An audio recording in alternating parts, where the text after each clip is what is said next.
Hello, everyone. Hopefully everything is coming through, and hopefully I'm not cross-talking on his mic again. If you hear a little bit of echo, it's probably because of cross-talking, which I can do nothing about for some fucking reason. Every time I get near, or every time I fix it, it unfixes itself. Anyways, hello, everyone. We're gonna be doing more Dragon Quest, literally just Dragon Quest 2 at this point, until we have the artwork. Yeah. Do not start hitting buttons. You don't know where it's at right now. I do not. I am not pushing a single fucking thing, trust me. God, Sam, fucking cross-talking, there's not trying to fix it. Anyways, hello, Nexus. Hello. Yeah, that's why it keeps on fixing itself. Absolutely. Well, hopefully it won't be super echoey and super clippy this time. Hopefully not.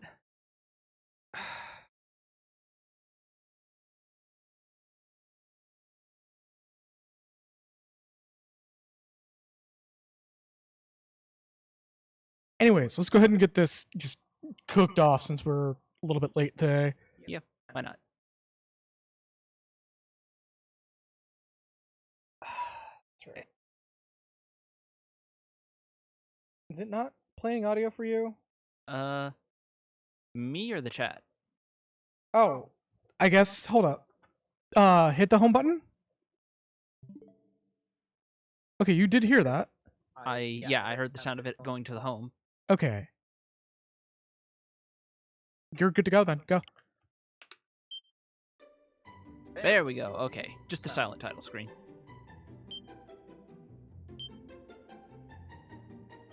What's going on about... oh, yeah, the fact that they're resuming Team Fortress 2 updates. Yeah, holy fuck, which means they might finally bring that game back to life. Yeah, hopefully so.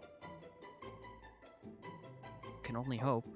Alright, well, you're the dude at the helm again for this game. Because, yeah, it's just going to be like that. Because, like, I think at this point, between Final Fantasy V and Chrono Trigger, I firmly established I am the retro RPG guy between the two of us, where you get the more modern stuff usually. Yeah. Message speed. What if we made it slow? No. But what if we did? No. Okay, but what? No. Not just fix things, just full on maps and stuff. I'm not surprised.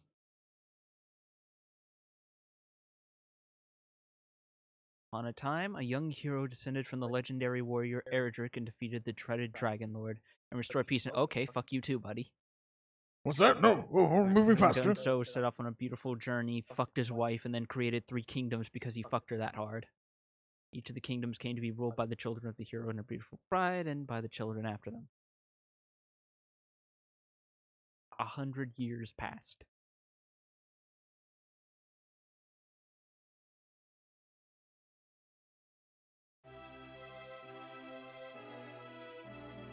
The royal castle of the Kingdom of Moonbrook. It lies far to the south of another great kingdom, Middenhall.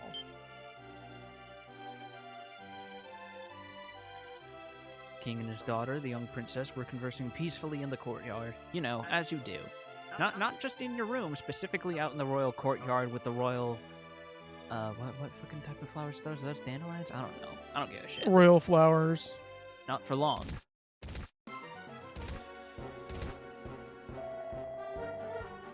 They have been unflowered.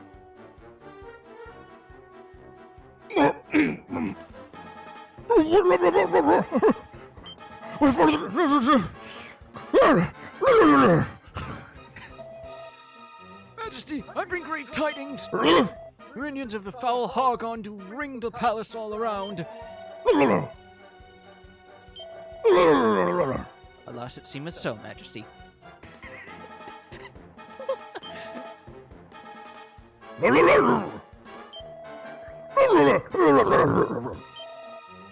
With all haste, Majesty. Oh yeah, that dude just got murdered.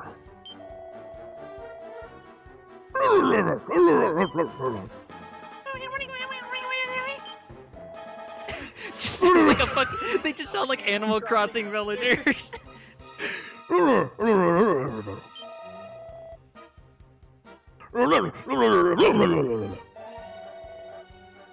Oh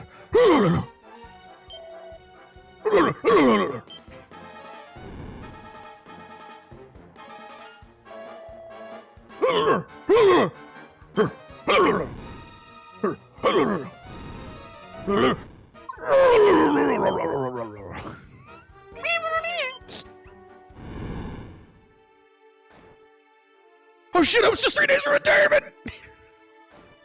If I had a nickel for every time the direct sequel to the first installment of a game starts with a much darker opening that involves a kingdom being sacked and everyone dying, I'd have 2 nickels. That's not a lot, but it's weird that it happened twice. Right. Middenhall must know of the tragedy that hath befallen us.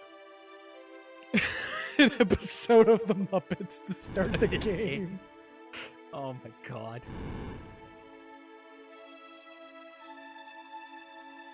The king said... Blah, blah, blah. You can tell this is the later installment because they actually bothered to give him a completely different sprite. And if you look closely, he's actually got bloodstains on his back from being stabbed. Sounds! His wounds are a grave indeed! What misfortune hath befallen thee, friend?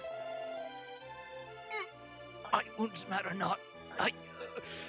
I seek an audience with the king. I bear grave tidings. Very well.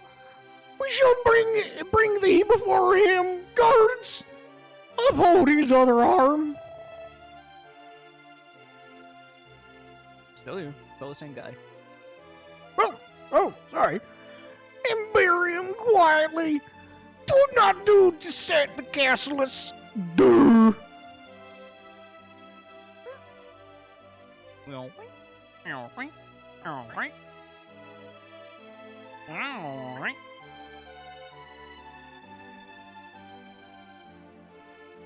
Dude must be tracking a bunch of blood all over the carpet. Well, actually, no, it's red. You wouldn't be able to notice that shit until you had to pour, like, club soda all over it because it smells like someone dropped a bunch of nails on it. Right. Majesty, Moonbrook gets no more. The castle lieth in ruins. Raised by the minions of the stealth-styled High Priest Targon. Ere long should his plan succeed, will he summon forth a dark god of great power, and lay waste to our entire world. Sire, I beg you. You must be stopped there.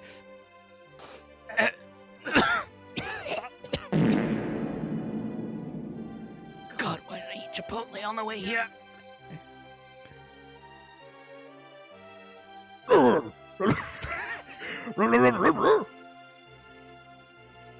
What the fuck did you just say?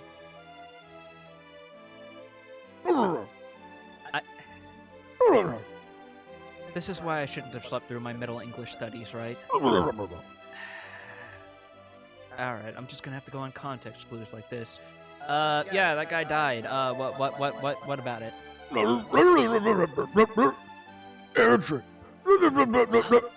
Hero. Oh, crap. Oh, Birthright. Rufus, have mercy. I know where this is going. Dad, if you just want me to move out of the royal castle and get a job, you could have just asked before a man died on our carpet. Corpse.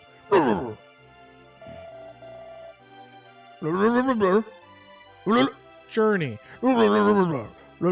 Forthwith. This is just reminding me of that thing where Toby Fox did a panel and he goes from like perfect fluent Japanese to just like fucking East Coast English when he talks about Toho Project. So does God. Reimu.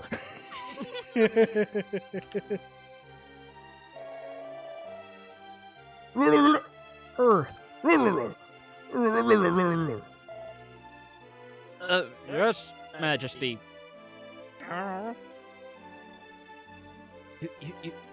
Prince, you have any idea what the hell? I have as much idea as you do, Raymond.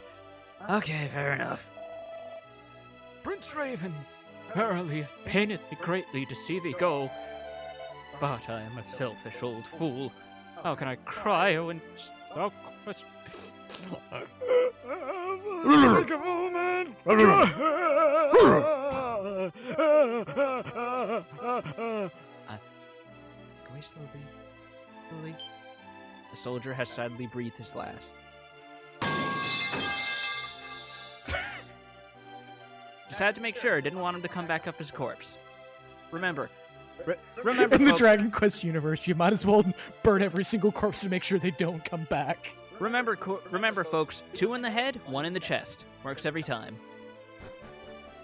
Twice the assurance, half the problems. Chest. Quest. Did you specifically pick the two English words in your sentence that rhyme?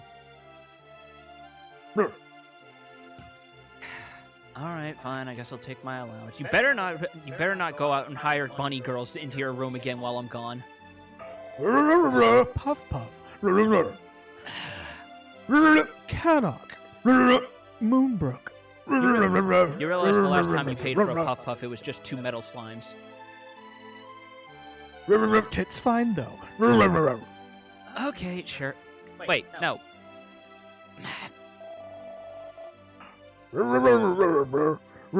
Caradoc.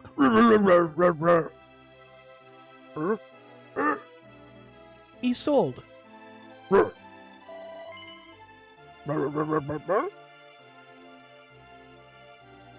No. What is the name of the Prince of Cat? You know what? I got an idea. Oh, I forgot to correct something. Hold up. It's gonna get a little bit noisy. The name of our prince is our recent birthday boy, that's what. And Princess... I glanced away for like a second. Oh, alright. Why not?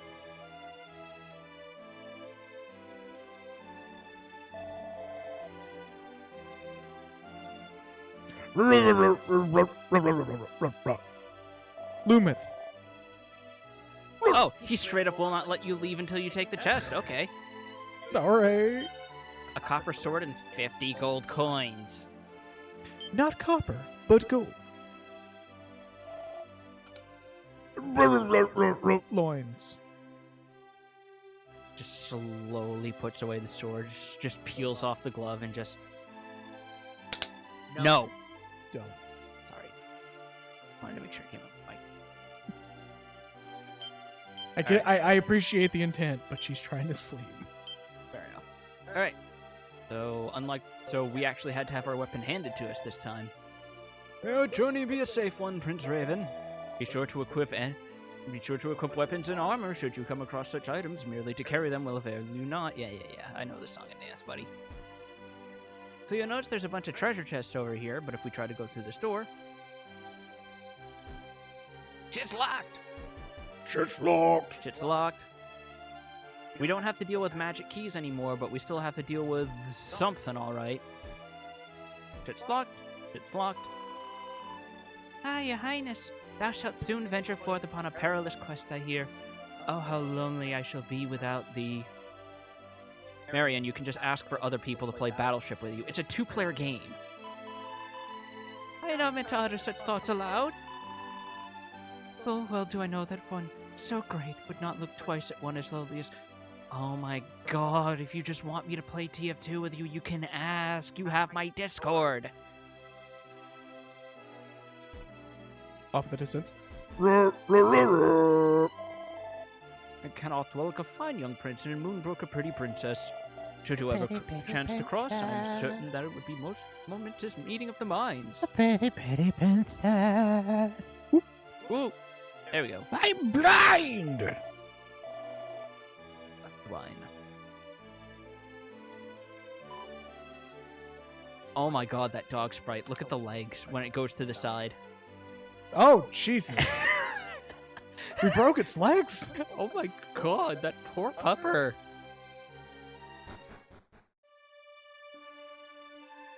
So does this music sound familiar, given you've played Builders 2? Yeah, it's the first island. First island, technically. Third major island, actually. Does it not? Part of it? Oh no, only part of it plays in the the main island that you work Yeah. on. The first island where you get the crops uses music from 6, I believe. Oh yeah. Yeah, Such a good team. Let's fucking go. Yeah. Like this is I another was reason this why- close to booting up to Builders 2 and just saying we go with Like that. this is also part of the reason why I was okay with playing this, even though Dragon Quest 2 is like One of the heavily flawed. worst. Is because I wanted you to get that shot in the arm of the context of no, this is where Builders 2 got it, and that's why it's so fucking Well, brilliant. What's funny is, again, I almost just said, fuck it, we'll play Builders 2 instead of this. But, like, the amount of time we would have to put into Builders 2 may overlap the original intent. Yeah. I want that to be like a whole dedicated game, and like if other people have it on Steam or whatever, it can Yeah. be a fucking community thing because it has Yeah. 4-player co-op.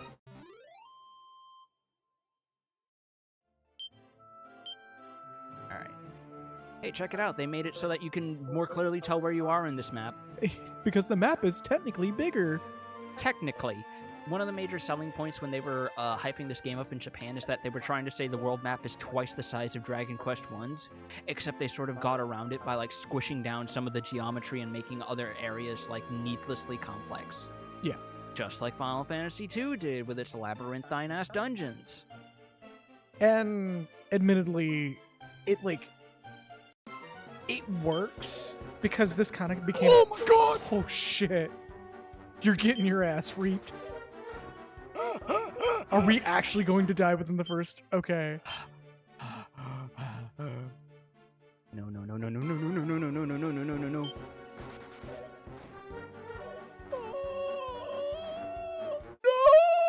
Exact HP too, dickheads. Well, that's a good fucking sign. It still took your money though. Yep, thankfully it's early days, so I only lost 33 coins, no big deal.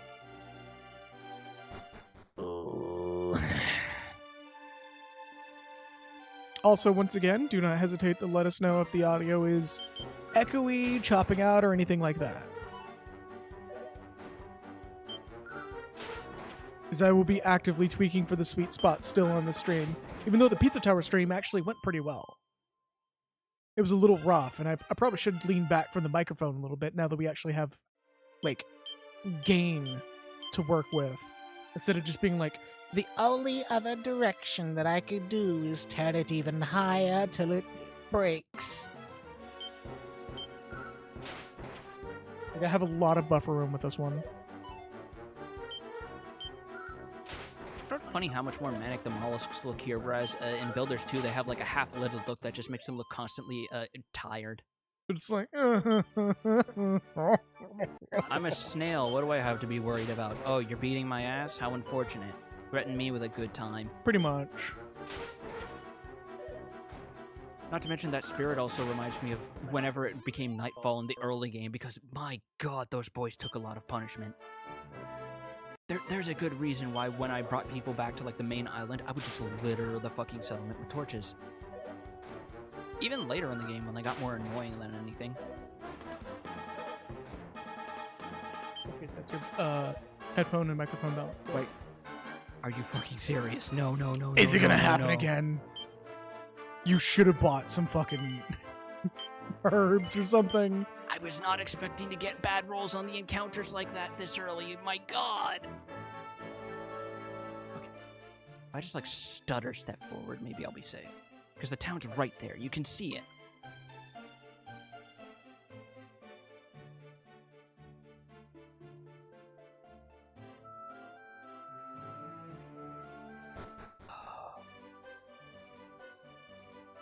Ooh. You got the money back at least. Yeah, no.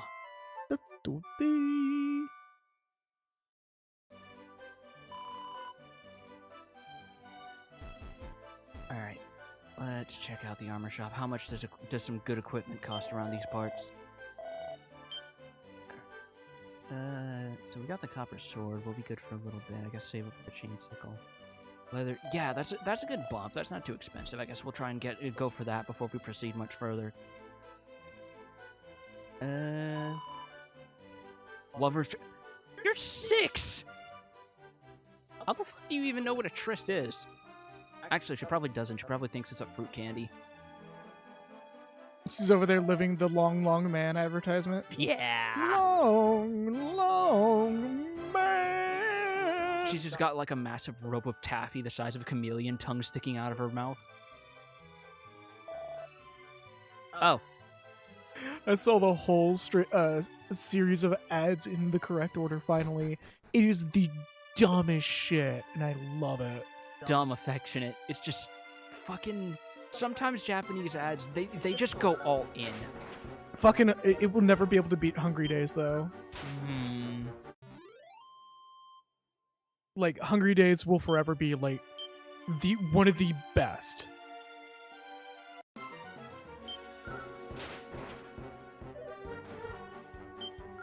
I'm also on the side looking for specific information. Don't mind me.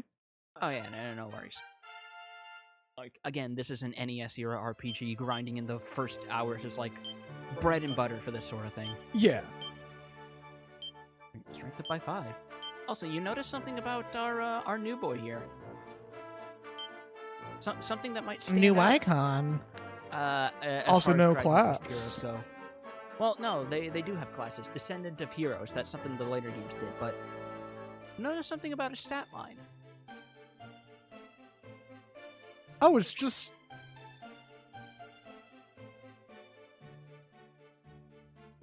Attack and strength are separate now. No. I don't know. Attack is the cumulative property of your strength plus your weapon. That's always been this way. Oh, luck's missing. Luck wasn't a thing until 3 and 4, I believe. You're asking somebody who doesn't really pay too much attention to stats in games like this. He has no MP. Normally at level 3 or 4, your hero learns the heal spell. The hero of Dragon Quest II is the only protagonist who does not and can never learn magic. Huh.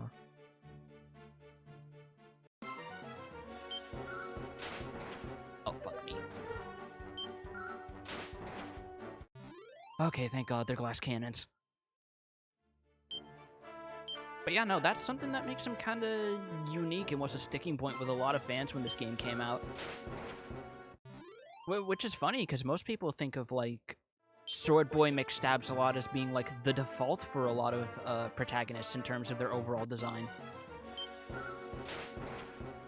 I mean, either that, when they're not a jack-of-all-trades. Yeah.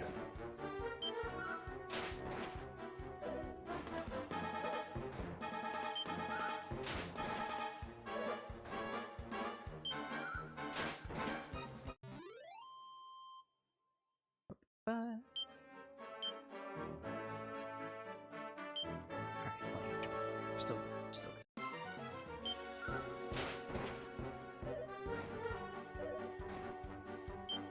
I don't like when they get the 3 HP. Whoa. Oh my God. It's gotta be so hard to do it without the fucking without having healing spells where you just have to constantly go back and down and Yeah, and do like, it over and over again. And that's one of the reasons why this game is sort of infamous even with Japanese fans. I think I figured out our audio issue. Don't Okay. mind me.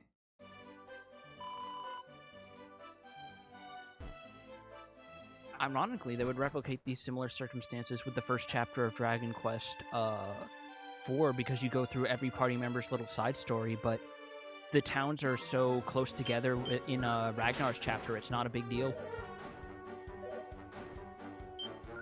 That's the one that got the movie made after it, right? No, that's 5. That's 5? Okay. Yeah, 5 is the one where it's like you're going through the story of your protagonist as like a kid to an adult, and he eventually gets a family and shit. 4 is the one where you play through each character's different like little mini stories, and it was cited by Takashi Tokita as the direct inspiration for Live Alive, which in turn means an inspired Octopath Traveler. Don't mind me. Yeah, no, don't worry about it. Okay. I think I fixed your issue.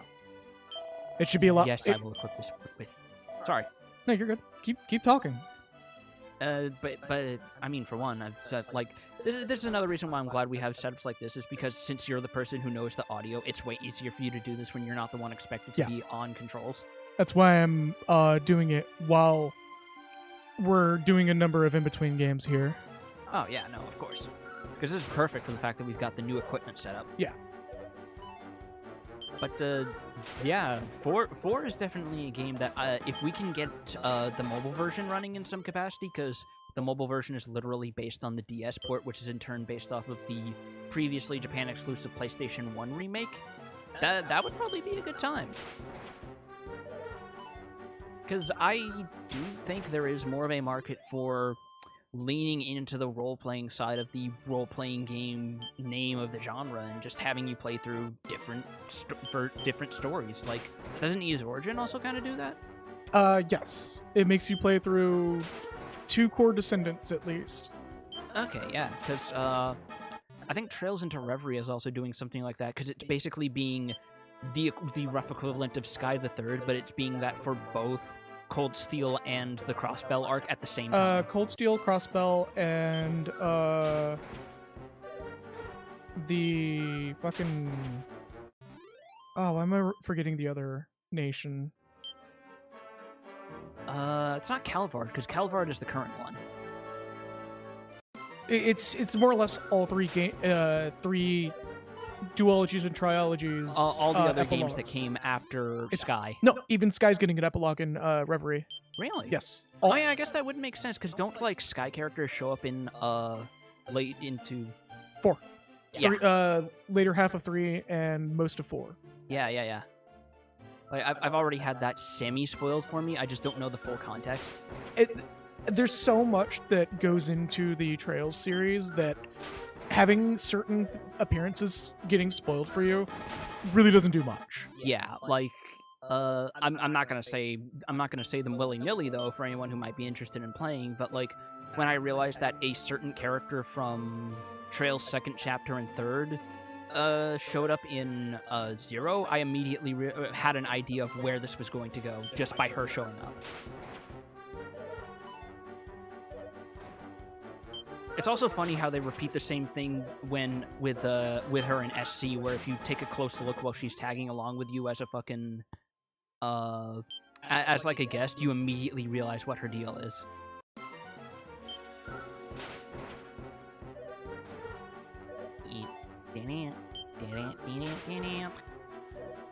Beating up their airhounds. It's sort of funny how like looking back, some of the enemies in like this game in particular seem to look the most relatively normal, because those are like just giant ants, man. Alright, I think I'm good to move on to the next bit now. Let me just rest up. I should probably buy some recovery items before I forget, because you did mention that.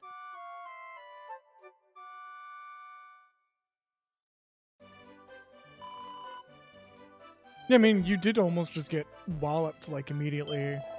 Yeah. So you may want to just deal with that now. So is the way it goes in old-ass games. Yep. And I don't have a bag, so I'm gonna buy. He's got whatever's on hand.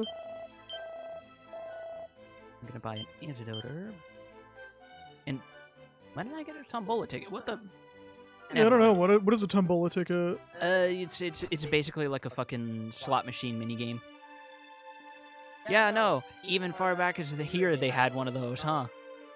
Oh boy. Yeah. Yeah. I'm hoping that's something that didn't really show up in Builders 2 and I just completely missed it entirely. It was just straight up absent from Builders 2, I believe. Okay. So don't worry about it. Good.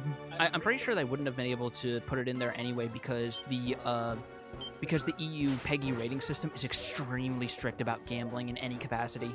Yep. I think the releases of Pokemon Gen 1 and Gen 2 got retroactively bumped up to like a PEGI 12 specifically because they feature simulated gambling in the game corners. Oh, don't mind that. Ooh. Oh no! The fuck's a yestrine? That sounds like the fucking counterpart of a tangerine. Did we just sue some friends? If we did, this is the game to not be too bothered about it. Don't worry. Okay. I heard the game just go. Because I was tweaking some audio settings. The crown prince of this land doth have at his command arcane magics of wondrous potency. But alas, not strong of mind, he is slight of body and quite unable to make use of weighty weapons and armor. So squishy magey boy, got it.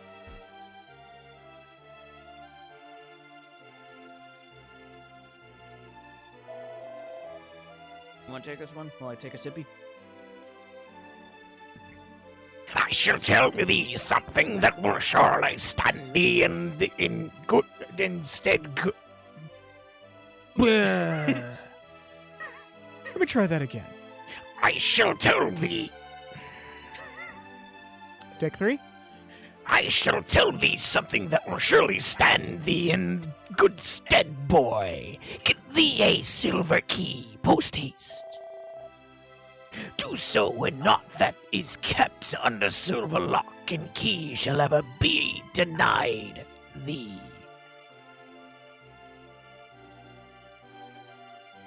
Okay. I follow that man. Where are you going? Wait.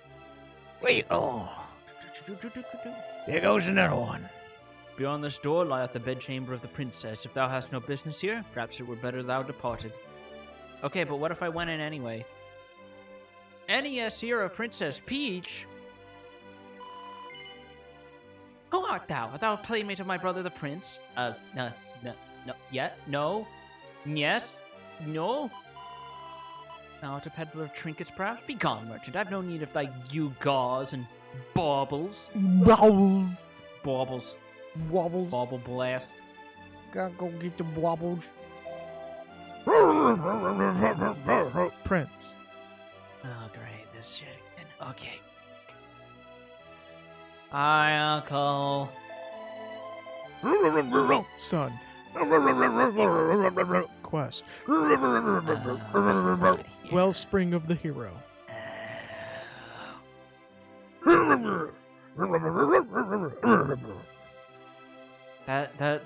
That's the one round the east way, isn't it? Thank you. Just pointing slowly, lowers his arm and just walks out tired. Well, thou's for. Just suddenly, the moment he has to be like a function NPC, he immediately swaps to perfect English. Hey, look, it's you, Nexus. Yeah. I assume you got your second party member at this point. We're going to once we find his ass. Hey, get birthday crunk. He went into the spring because technically it's in a whole different time zone, which means it's technically 5 o'clock and he can get shit-faced off Bailey's, like old Greg wanted.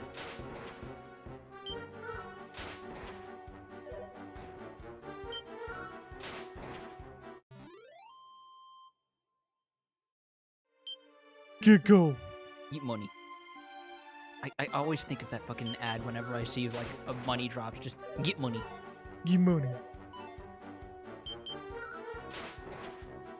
Come across the Night of the King. Hello. Hello, Mario. Is that you, Luigi? Hello, Mario. This is how you wash your foreskin.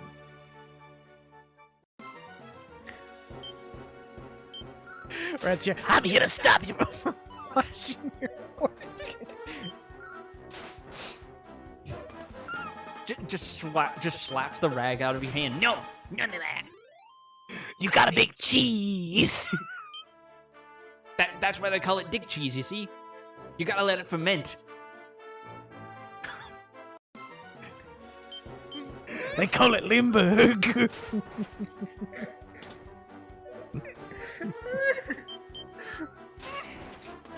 No. Oh, my filter is so fucking gone. As in your mic filter or your filter? Yes. Good answer. And here's our dungeon theme. Oh boy. I'm here to steal your cheese. Oh, them rat skulls. Oh shit, a rat. Oh shit, More an ants. Ants over here like, you dropped some Sugar.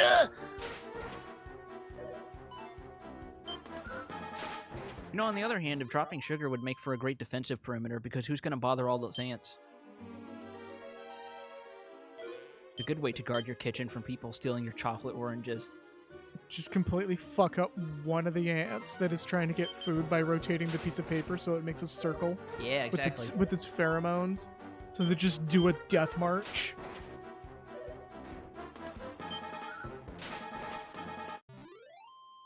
I love that, like, those tweets have been cropping up again where people talk about animals just going in circles. And everyone's like, I think the apocalypse is happening.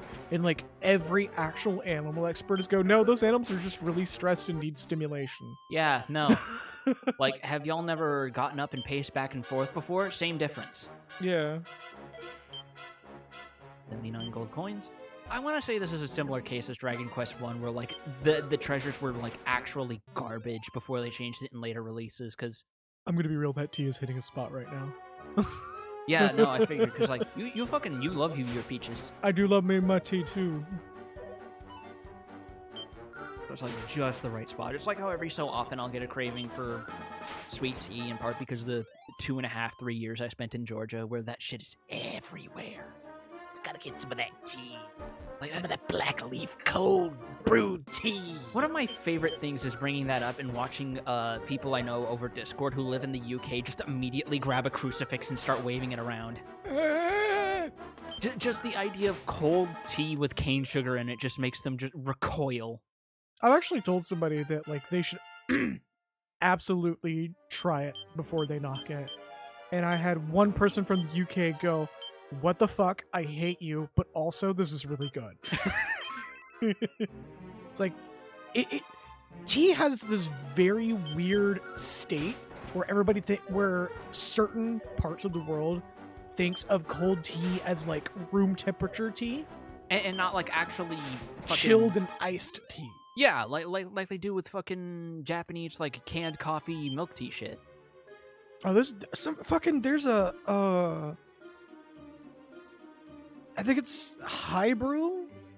They did something really fucking dangerous recently that I really want to try. Define dangerous. So yes, okay, cool. Oh, it's on Amazon. Okay, cool. So there's this brand of coffee called High Brew, and you can get a specific type of can of coffee. I don't think they sell it on Amazon, but we'll have to find a way to procure it, where it's like a slightly larger can of coffee, but the coffee is heated. And can you guess what heats it? No. A big fuck off tube of thermite in the middle. What? No, hold the fuck up. What? I am not joking. It's literally called High Brew Thermite Coffee. That sounds genuinely dangerous, though. It absolutely does. Because that's like that's not like the fucking heating element in an MRE or whatever. That's genuinely like thermite is no joke.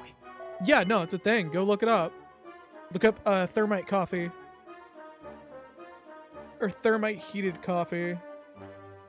Because like I'm pretty sure everyone watching the stream was in the age groups who have been watching Mythbusters back in like 2005 and shit. They mess with thermite a lot, and you know that shit's nothing to mess with. Oh yeah, we're looking for the Prince of Cannock. Oh, that was a moment too late. The prince did voice his intent to seek the others of the bloodline of Erdrick and parted from Middenhall. Okay, so we gotta go all the way back. What, they used the thermite to heat something? Like, if it turns out, which is really funny, is coffee is a very good heat insulator. So you could, well, heat conductor, where you can actually use thermite cans. Like, you can actually safely cool thermite with it. Like, as long as you don't open it and not have it without the thermite, and then activate the thermite, you'll be fine. I'll have to find it sometime. It's actually really cool. Like, if it works, it works, but Jesus Christ. It apparently works well enough to rebrew the coffee. So it actually tastes like freshly made coffee.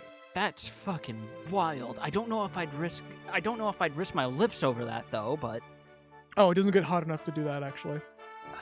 Well, no, I don't mean in like a fucking McDonald's coffee situation. I mean the actual fucking thermite touch. Oh no, the thermite is contained. Like they literally just have it in a aluminum rod. So like the coffee keeps the thermite, or at least the aluminum around the thermite, cool or cooled down enough.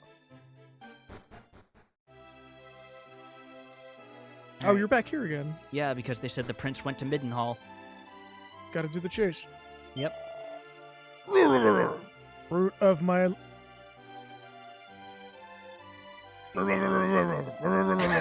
I like how even you finally had a moment of, what the fuck? No.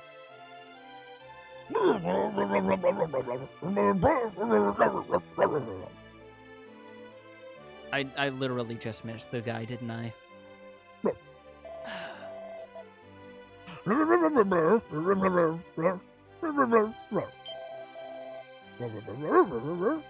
Are you kidding me? They have an actual specific handler for that, first of all. But second of all, what the fuck? Precisely 1 point shy of leveling up. 1 point shy of leveling up. Oh my god! I've never had this happen in these games before. It's good. Fucking document it. That's pretty much what it's coming down to. No, holy shit. This is incredible. Like, the fact that they specifically have a text handler so it's not just the A single same text. point. Yeah. It's not just earn 1 point of experience. It's specifically retailored. Oh my god. Oh. Fuck me. You learn something new every day. Right?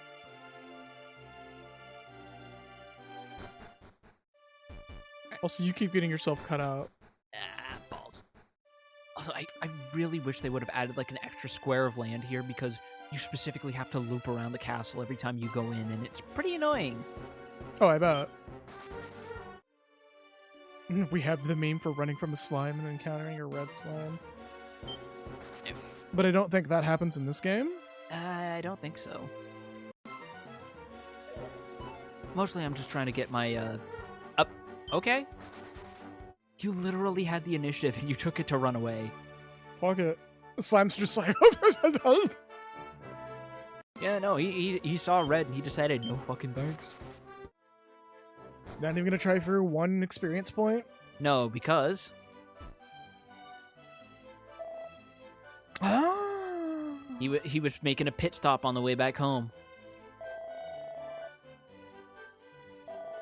Alright. Team New England, let's go.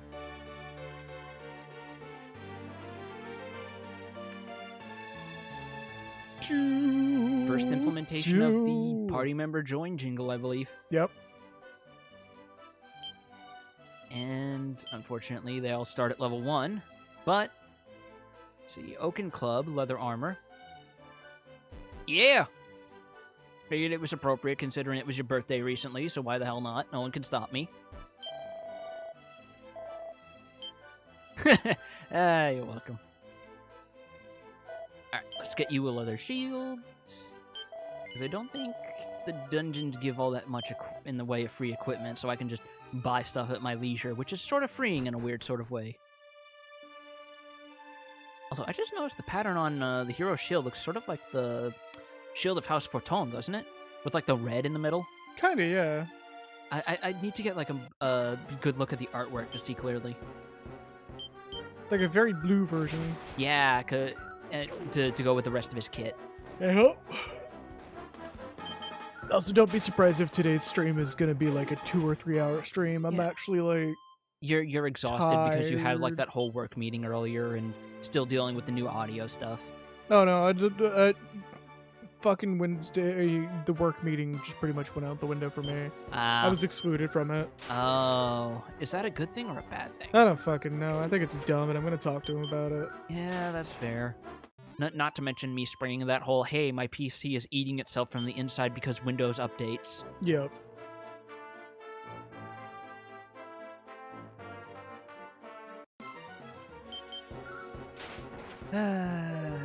Doesn't your additional party member get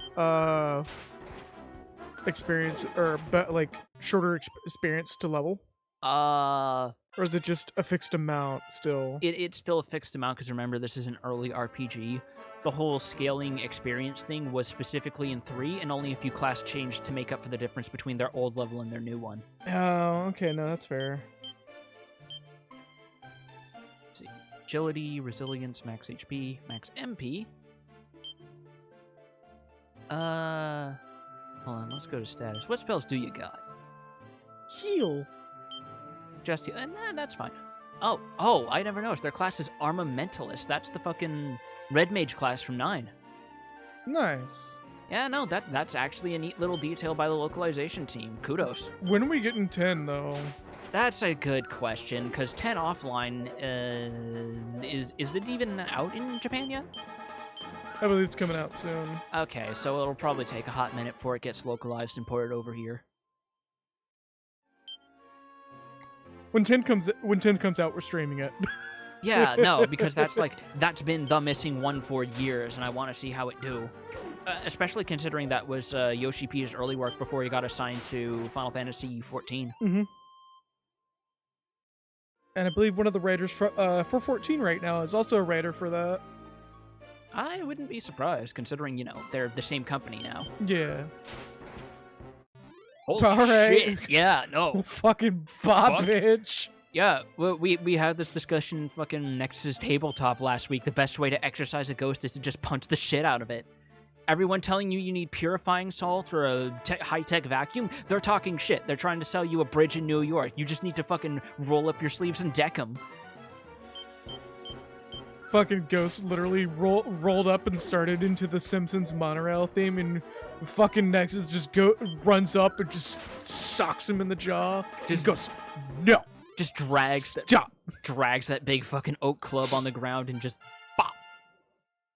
Gets him with the fucking not the Dempsey roll, but the ground scraping uppercut from Hajime no Ippo. Yeah. I wish I remembered a specific term for that. Have you seen like the actual footage of that? What do you mean actual footage? Like of the actual boxing all of move? the boxing techniques that are in that series are real. And I know that. Done it. I definitely know that because like the dude who wrote it is super into boxing. Like he actually used the proceeds from the manga to make his own gym. Yeah, no, none of that. Shame on you. Yeah. But no, fucking the actual like lower hook like that is absolutely terrifying to see. Like the dude actually damn near runs that bitch to the ground. Yeah. Because that gives them more momentum to like just cold clock you if they get a good clean hit on your chin. Yeah, no, like you do not want to be on the receiving end of that sort of blow. Absolutely do not. If you did not have a mouth guard, it would clip your tongue off. Even if you do have a mouth guard, it's still gonna fucking hurt.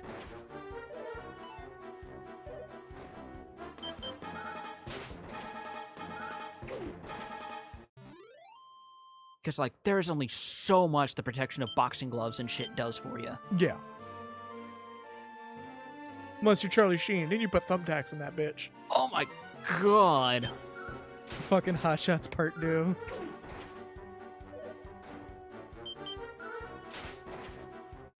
That'll forever be one of the weirdest but most on-the-nose bits ever. Is the natural progression of horseshoes in the glove being fucking thumbtacks in the glove. Oh my god. It's so fucking stupid. It was like thumbtacks and office supplies.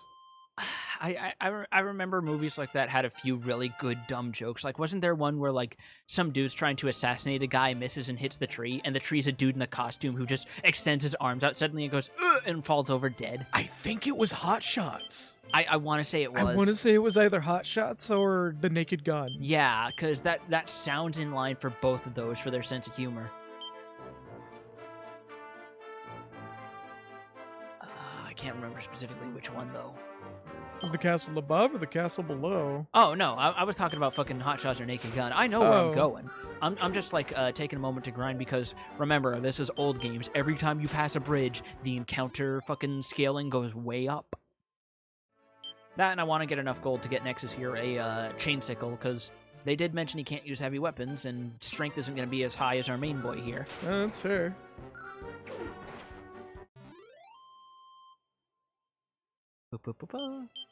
Drops a treasure. Hey, free medical herb. I'll take it. I'll take it. That's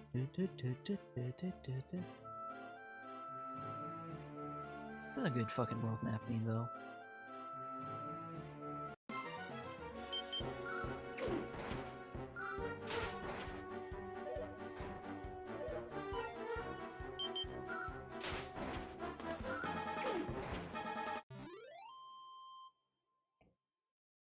Yep, that's pretty much exactly it, Malkin. Old JRPG's tip, if you think you have leveled up enough, you're wrong. Double it. Yeah. Oh, I don't have that in me anymore. I'm in my 30s, and that's just like my body would not have that shit. Look, they had to pad out the playtime somehow, and even then, they rarely go above like 12 hours anyway. Yeah, It's just like 4 of those hours is spent walking in a circle, unfortunately. you can't just get away with not running from every encounter in this game.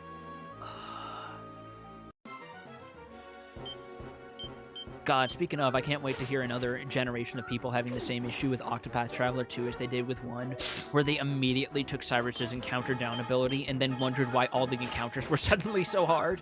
I admittedly didn't even do that, and I still got kind of burned out on the post first chapter grind. Like it was just not the best making it up to recommended level. But then I got told by a number of people, it's like, no, it's literally a soft recommendation. You can do it if you know what you're doing. Yeah. Not to mention the way I got around that is because you fast travel every time you unlock a city. The way I balanced that out is I would run to unlock every city once I hit a certain level capstone first, see where I sat afterwards, and then do chapters as I went, and eventually the dungeons would help get me up to par. Yeah, because they give a lot more experience in field fights. I think they also relaxed the experience curve in Octopath 2 compared to 1, at least in regards to, like, from what I played in the demo where you're still early. Because you level up fairly quickly, and the encounter rate isn't that bad compared to, like, some actual old games. Oh, that's fair.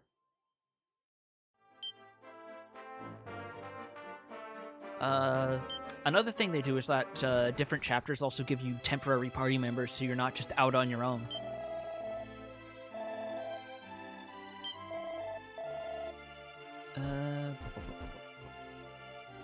I think you're the weapon seller here. Man, this game really makes me appreciate that at some point everyone just agreed, yeah, no, we need designated spots for weapon and item shops for people's convenience. Because otherwise having to just look for the merchant guy wandering around with his thumb up his ass is...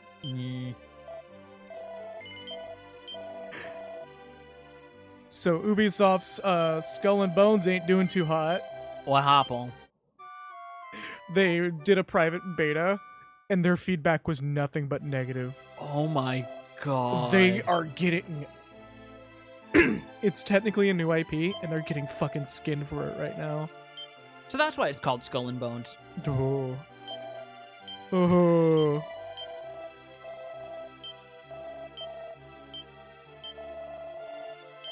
Yeah, no, like, Jesus Christ. It's almost like karma is finally catching up to them for the fact that everyone in upper management doesn't realize how to respect women. Mm. You know, just a thought. Just Out a loud. thought. The shouts for those in the back.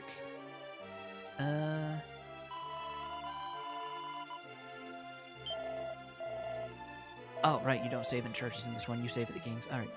What button did I just hit? Hopefully it didn't hit anything important. No, good.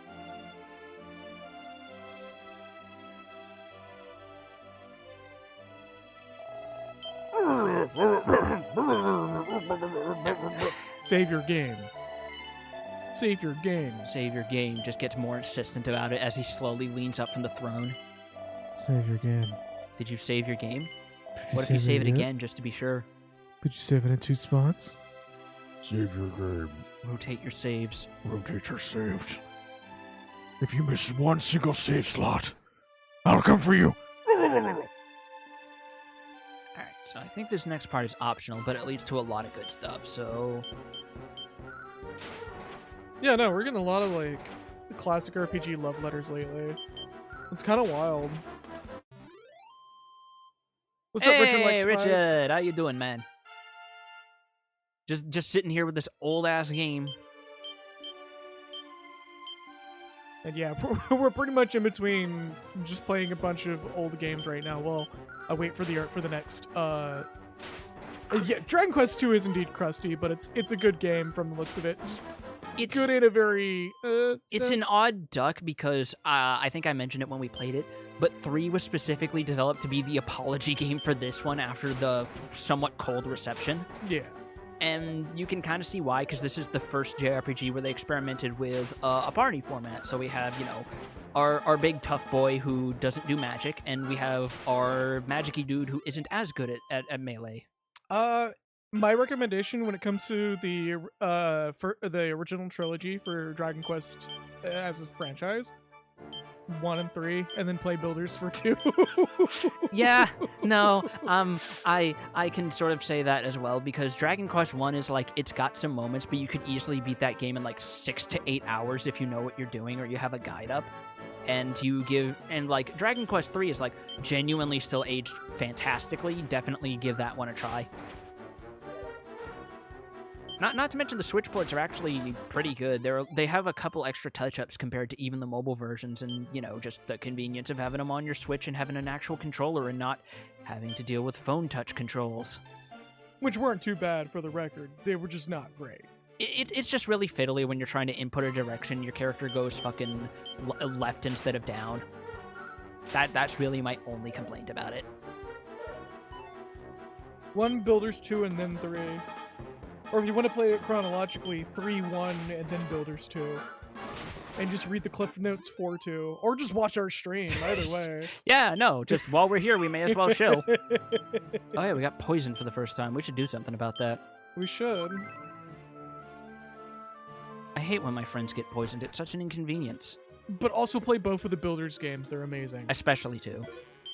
Like, especially 2. 2 is going to be hard to top when it comes to how good it is. The only way they could top it more is expanding the possible size of buildings before the game does not register them as actually like rooms and stuff, making it so that the game supports multi-tiered structures and leaning more heavily into the RPG elements. Oh, did Builders 1 never come out on PC? No, I thought it did. I know it came out on mobile. Builders 2 is a direct sequel to Dragon Quest II, actually. I mean, Builders 1, you could just... Builders 1 takes place in a what-if of Dragon Quest 1. Builders 2 is a direct sequel to Dragon Quest 2. Oh yeah, sure shit, it didn't come out on PC. Which is weird, because didn't they make a fucking mobile port of Builders 1? I made a number of ports of Builders 1. So why is it not on fucking... Why is it not on PC? What the hell? I don't know, but I still think it's awesome that they have an aquarium pack. Oh, yeah, no. It's an aquarium pack, and it also lets you... adds a whole-ass fishing minigame, and they actually add a couple extra cooking recipes to support that.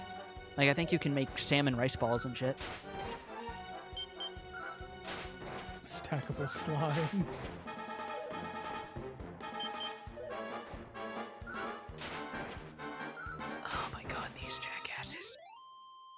But heal slimes are annoying because, obviously, they heal, which means they can heal themselves, which means you can be sat there in a healing loop until they decide to try and swat you. Squelch. Okay, Squelch. Good. That's the poison cure spell. God, if only it played that. Alright, let's get his health up. So I don't even have to have a soundboard thing. I could just do it really well with my mouth. Max HP 54. Okay, we're doing good so far. Oh my Christ. Honestly, I think I've joked about this before, but we genuinely have reached it. learn how to cast Pepto-Bismol. Yes, precisely. There you go. Wait, no, Pepsi Bismol. Pepsi Bismol. The antacid made purely from Pepsi. Oh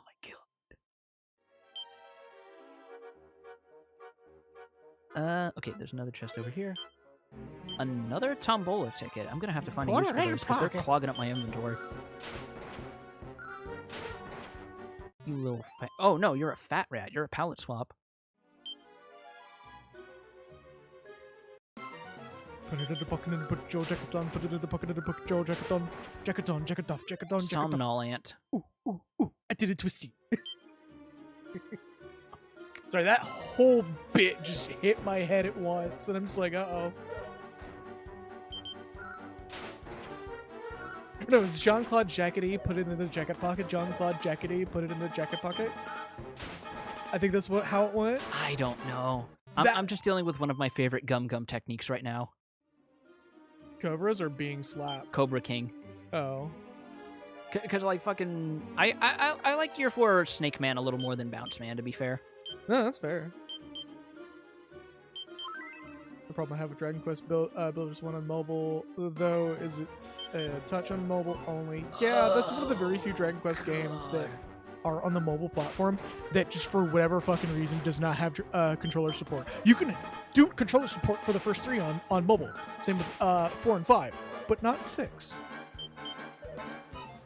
Very strange. Whoever developed the mobile versions just sort of gave up when 6 came out for some reason. Yeah. The upside is these field slimes are given boatloads of experience. 3, 2, 2, 2. Slurp. I'm here to heal. Slurp. I can't wait if we play 4 because that also features the first friendly monster in the entire series. Which I hope was a Healy slime. It is actually. Yeah. That's where, that's actually what inspired Eric's special chapter in 11S. Bitch! Yeah, no, this is just a thing with them.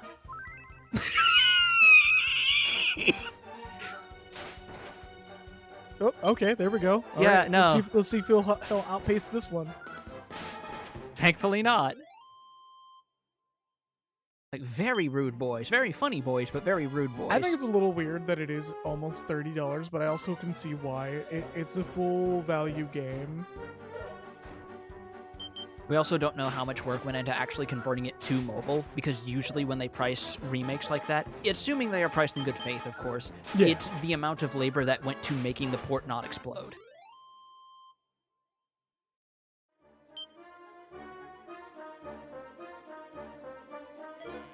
I'm about to modify the bot to just say, hey, don't be afraid to tell us if our audio is not great. We're here to make it sound better. The one continuous fear every streamer has. Hey, how is my audio, guys? Yeah. Sit there with both mics off, and everyone's just like, hey, your mic's off. And this is one of the big reasons why I'm glad we don't have face cam right now. Is because of that. If the mics were off, they would just see our mouths moving, and we'd just be completely unaware. At that point, we just completely cut off our fucking face cam, and we bring the fucking talking cat gif. That's just... Pretty much. I'm also adjusting the lights. Just giving you a heads up. Yeah, no problem. Alright, more Fiat rats. Are they that... Oh, no, yeah, they have a slightly bluer color palette. The rat skulls are a bit more gray.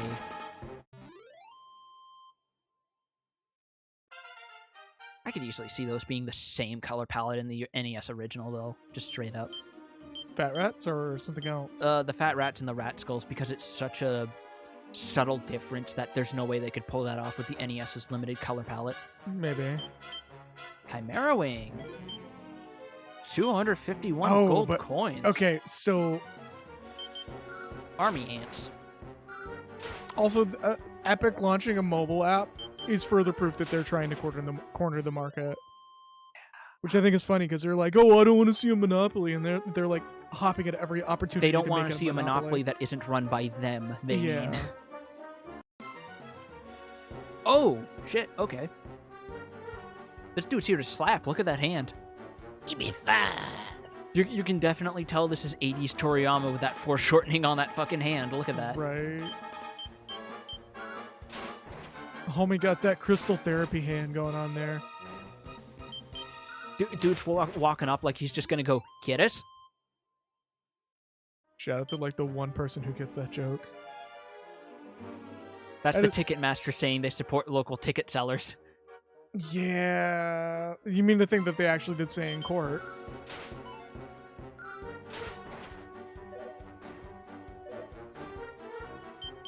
Poison. Thankfully, unlike other RPGs, poison doesn't actually tick down in battle. It's only in the field.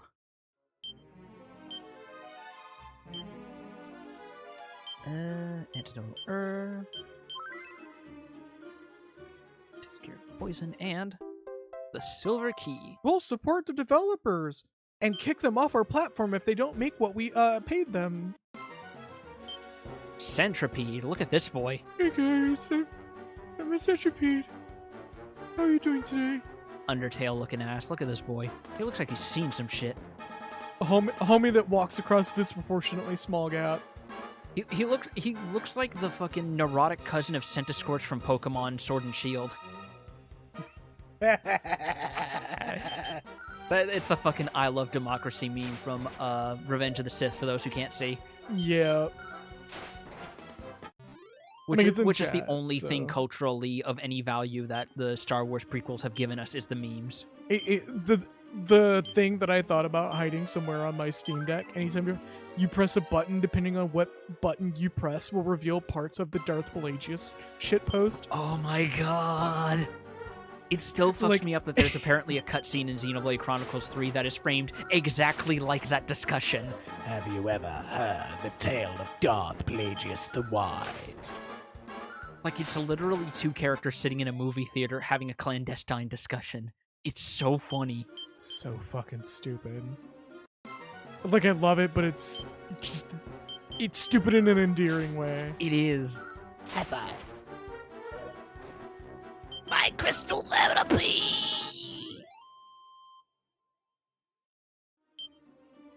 Hold on, actually, before we leave, I gotta try something, because we have that Chimera Wing. Oh, I'm hoping it really does it. I have to see if this is still a thing. Oh. So they only did that starting in 3 or 4 balls. Where you bounce off the roof yeah. and you get like 1 point of damage. You don't actually take damage. I think it was Builders 1 you do. It might have been Builders 1 because I don't remember that too clearly, but as far as I can recall, none of the other Dragon Quest games, except for maybe the older releases, actually make you take damage from trying to cast Zoom indoors. Also, why am I getting these useless fucking Cypress sticks? These are literally the weakest weapon in the game. They want you to fetch. You can fetch these nuts. About his crystal. No, it was Craigslist. It wasn't eBay, it was Craigslist. The Geo crystal guy. No, it was definitely Craigslist. There is no way it could have been anywhere else. Well, the Geo crystal. I wonder if Astinian owns one of those. He probably does. He just has a fucking Geo crystal tucked in his armor at all times. He made it out of a piece of the Eye of Nidhogg after he broke it. So because he wants a bro to be there to watch. Just occasionally you hear him just mumbling quietly. Oh, Sombre. Must have been a good sesh.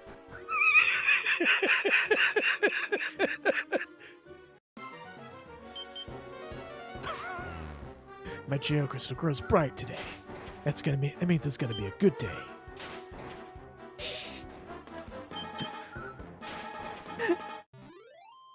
Vitra, have you... No! No! But Vitra, no! Like both Vitra and a certain other character are saying it at the same time.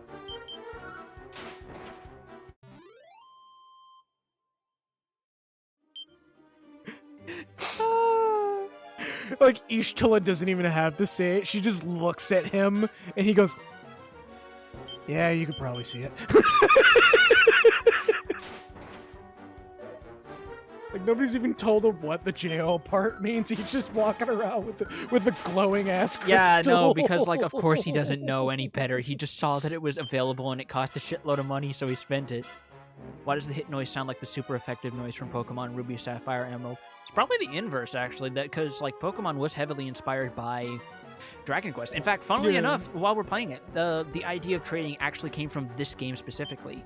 One of the creators was trying to get a super rare item that we know over here in the West as the Madcap, and he was just not getting it. So his friend, who was playing the game meanwhile, not only got one, he got another one immediately after from another encounter with the same enemy in it. And the guy was so mad, he like wished there was some way to trade the item to a friend's copy of the game. Right. And that's where the idea of trading Pokemon came from. The hit noise that you were hearing earlier in the original version of this, yes, I believe so. A lot of the sound effects and stuff, with the exception of like sprites in certain areas, are pretty intact. Yeah, because like usually they keep a lot of the noises relatively the same between Dragon Quest games. Like the sound of going between areas or walking upstairs is usually the same. It's just slightly less bit crunched and more clean up. But certain other, just because those sound effects are iconic. I'm here to give you your hand. Oh. My crystal therapy. Here to give me a hand of glory, more like. I'm genuinely kind of disappointed the crystal therapy hand thing didn't take off, because there's just a lot of just amusing reaction image material. Also, thank you for the follow. Ooh, thank you so much. Honestly, that's one of my favorite esoteric occult things, though, is the Hand of Glory. Do you know what that is? Isn't it like some fucking weird Midas thing? No. So what it is there was like an old belief in like the 18th and 19th century where if you took the hand of a criminal who had been hanged, you cut it off. Specifically, it was either the left hand, because they still believed left-handedness was evil, or it was, quote, the hand that did the deed, and you put it in some sort of like chemical pickling solution so that it's mummified. Then Typically formaldehyde, I would assume.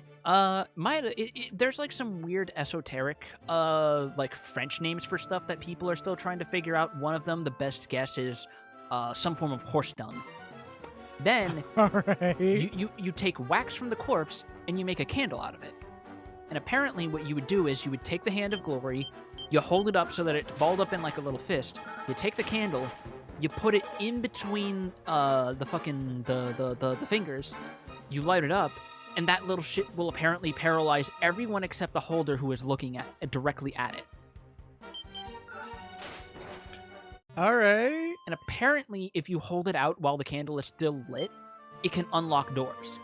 And the candle cannot be extinguished by normal means. You have to throw milk on it. Okay. Specifically milk.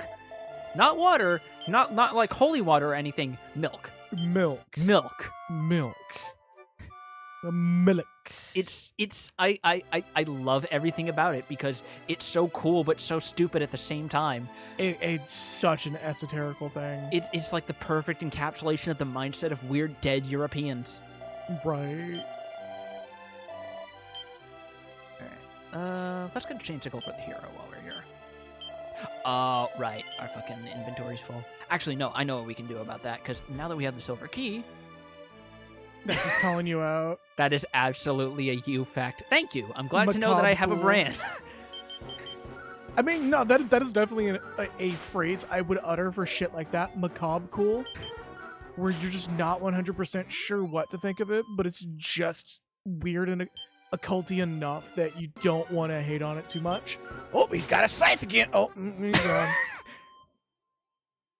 monorail. Ooh. Paper fucking tiger.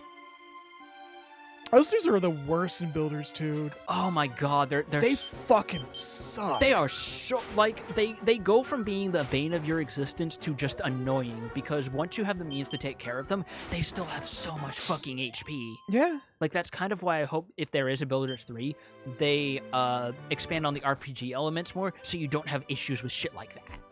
But at the same time, I also get that it's like a Minecraft-like, so you have to have some sort of, like, big nighttime threat, like your Endermans and shit. But Endermen weren't really a threat. It was just creepers that were the real threat. And that's more because they explode. All right, now I know how this goes. So you have to line up the symbols. And I think you do genuinely have to time it. There's only so much RNG. Oh. And I am not super good at this. You can get decent items, though. Like, one of them is a fucking, like a prayer ring, which I believe is the only way you can restore MP in this entire game. Magic water wasn't a thing till way later. Okay, I got a slime.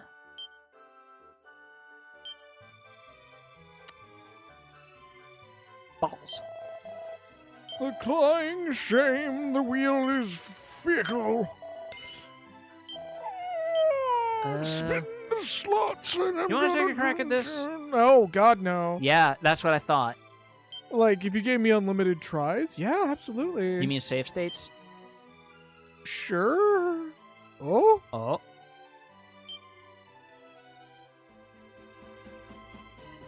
You bitch! Puff puff? No? No puff puff? Okay, well, bye.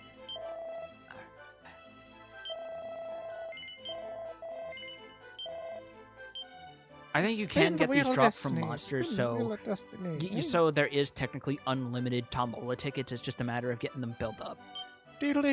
Also, yeah, this is a cute, this is a quaint town theme. I think this shows up in Builders too. If you make a certain facility in like parts of your which I thought was like a cute touch, where if you have certain facilities, it plays songs from other games. Yeah, because like I think Dragon Quest V's Fairyland theme plays if you build like a hotel, and you get like I forget which theme it was, but I know there's a specific theme for if you build what the game registers as like a hot springs resort. I believe if you build the pyramid, you get something from 7 as well. Like actually build the pyramid that the game wants you to build. I don't think so. I know there is a theme from 7 that plays in the end game zone, like the actually end game zone. Yeah, like admittedly one of my favorite chapters of the game. Yeah, because like the actual final chapter is so fucking good. It's such good setup and just payoff on the spot. Like, I want to say that is the moment where, looking back in hindsight, I could definitely tell, yeah, this was a game made by Square's Creative Business Division 3. What do you need to build it to have it play Margaritaville? A margarita machine. And a person with a Karen haircut. I want my Margaritaville margarita mixer margaritas.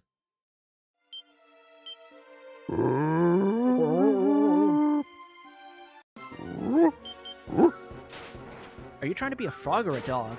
Or a drog? A drog. A dog frog. Isn't that the new boy in Pikmin 4? Oh, yeah. He does sort of have frog-like traits, doesn't he? A fucking Luigi's Mansion ass dog. Absolutely. Absolutely. What the dog doing? Gold door we can't do anything with because we only have the silver key. Plays the first 4 notes of George Thurgood's Bad to the Bone. Ooh, first critical hit. Stretch Doing a and stretch. hydrate.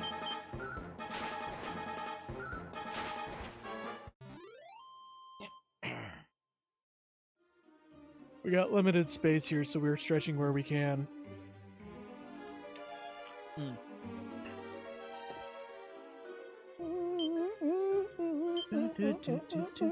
Also, this tunnel look vaguely familiar at all?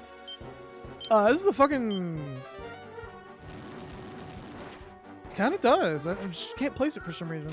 That's because in Dragon Quest Builders 2, this place was underwater. So guess where we're going? To the poopy butt caves. Technically, yes.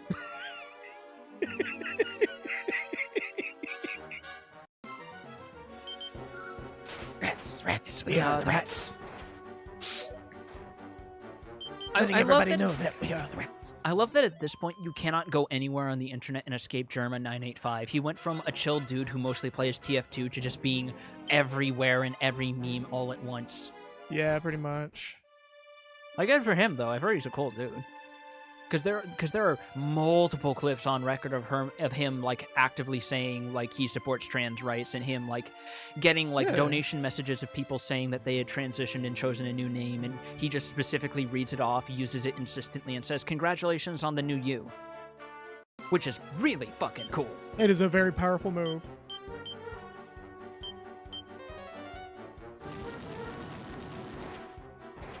Oh, Sizz!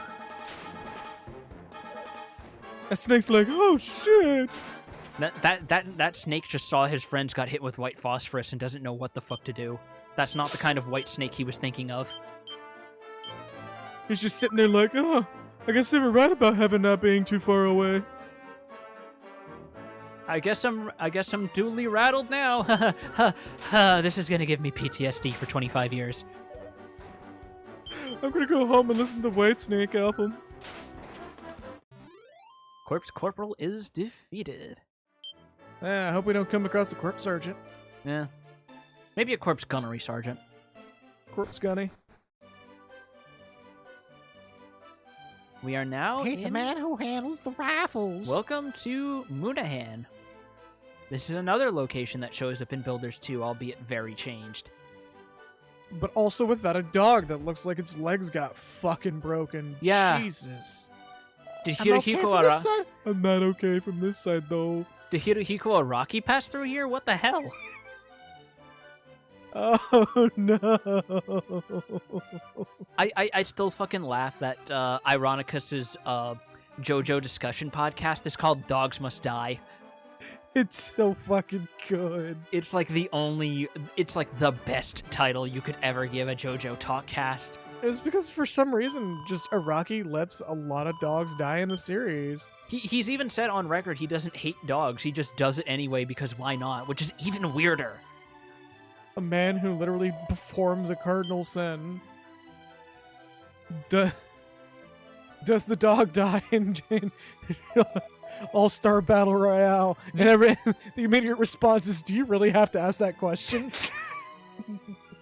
It's even... That's what makes Part 4 even more unique, because technically, no, the dog does not die in that part, and only that part. Fair enough. Like, it looks like it's gonna die, but then you realize, no, it's just fucking Pearl Jam is a very weird stand. Yes, it is.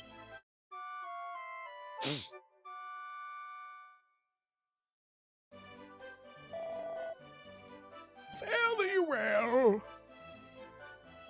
Oh, that poor fucking dog. There's gotta be a way to fix its legs or something. No, I'm gonna take the high ground. We'll just take it to a... We'll just see if we can find ye old Yvette the cast fucking... Splint or whatever. Yeah. Oh no! Oh, two baboons. So... Break out the trumpet, or trombones. Those are heavy hitters. I don't want to fight those. Baboons, yeah. They're just... actually recall these fuckers being heavy hitters in literally every fucking game. Oh, yeah, no.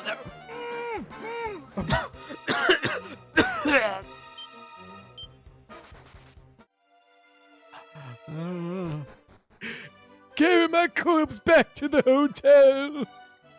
No, no, no, no, no, no, no, no, no, no, no, no, no.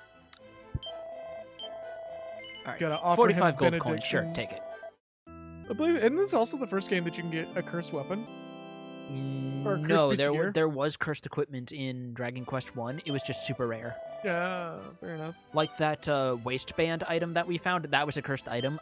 That's why I threw it away immediately. Because I think that's the only piece of cursed equipment left in that version of 1. Just the one thing that you can get that is cursed, and what does cursed gear do anyways? Oh, okay, bye. Various things. It does things like make you waste a turn. It can cause you to lose HP over time, or it can even make you attack allies. It tends to vary based on the actual piece of cursed equipment specifically. Oh my god. Fuck you. They Fuck you. did Fuck not you. like you. They did not. They were just like, I'm gonna beat up you in particular. Okay. The Bostonian guy can stay. You, on the other hand. Yeah, no, apparently he's got a bias against fucking Mainers because our fucking housing economy is the worst out of any, out of most New England states that I can think of. You want to have decent phony colonial over in Brunswick? Okay, better pay 3,500 grand. You said steamed hams was from Albany and the baboons just went batshit. Or should I say ape shit?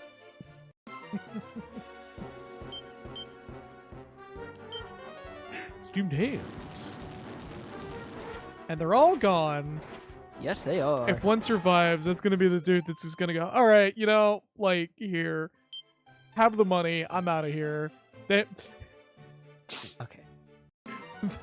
The big bad evil guy does not pay me enough for this shit. Only one. God damn it.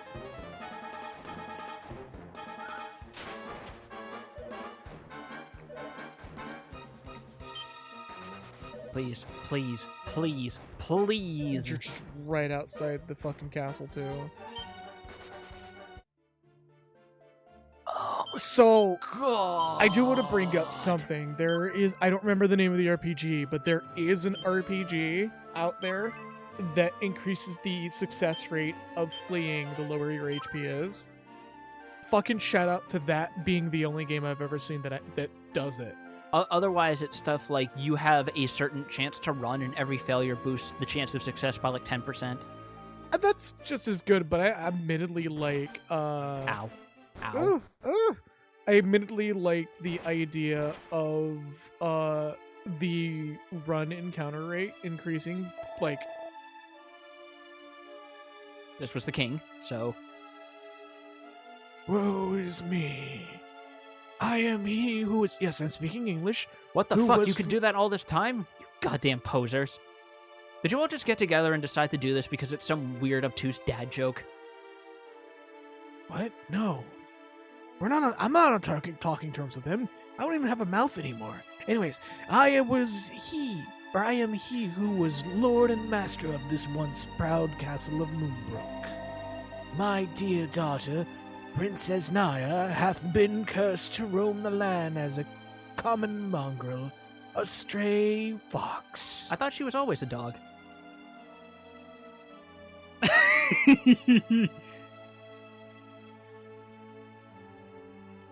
What is a man? A miserable little pile of secrets. Get out. That she should suffer such humiliation is... So yeah, that dog who followed us in Moonahan, that was the princess under a curse. So we got to figure out how to break it. fair enough. Trying to be very careful because the encounter rate's high up here. The stopping moving actually reset the encounter rate? I don't know if it stops it, but continuous movement seems to increase the probability. Fair enough.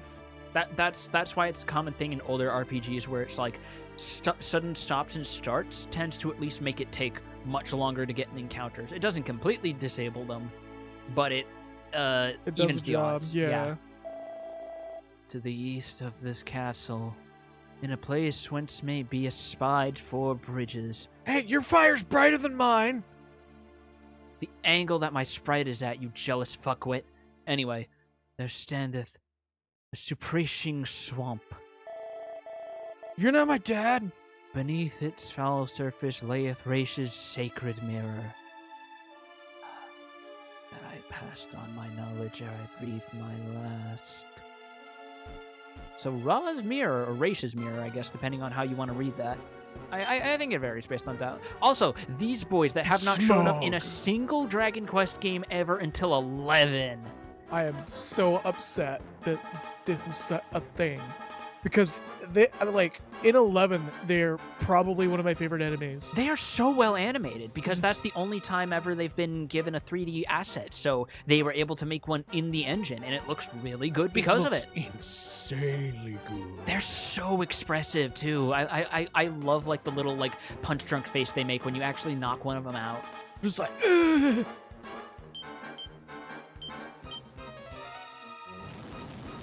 It's like how there are some demons in the SMT series that haven't shown up for years, and they only just got proper 3D models in SMT 5.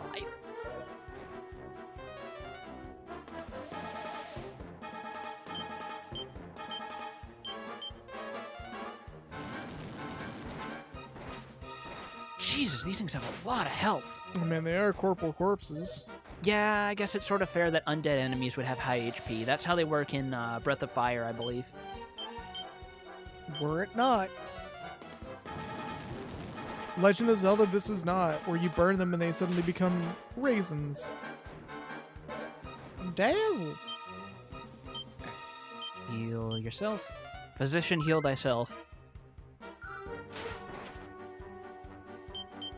And you're just gonna defend like a chump. It's got low HP.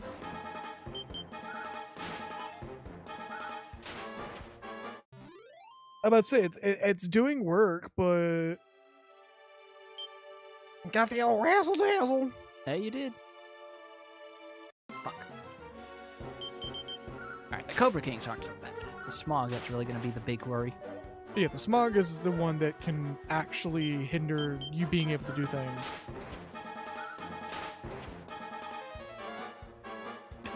Well, he tried. An attempt was made. It was a failure, but it was an attempt nonetheless. But they didn't notice.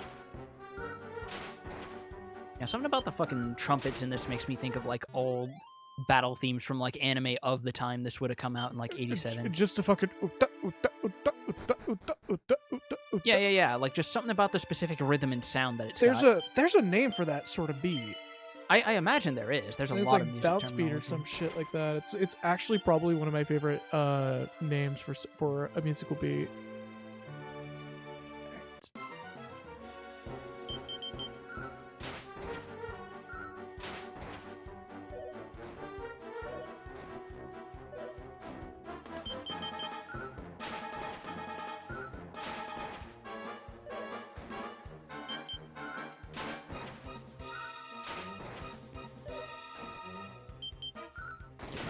Get out of here.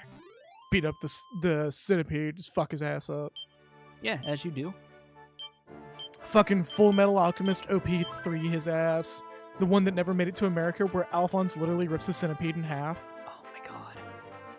Like, it's the only testament to show how strong Alphonse it actually ends up being, Despite the without fact... any acknowledgement. Like you wouldn't think it, considering he is a hollow suit of armor, but no, that boy can lift. Like, he is genuinely, in that body, significantly stronger.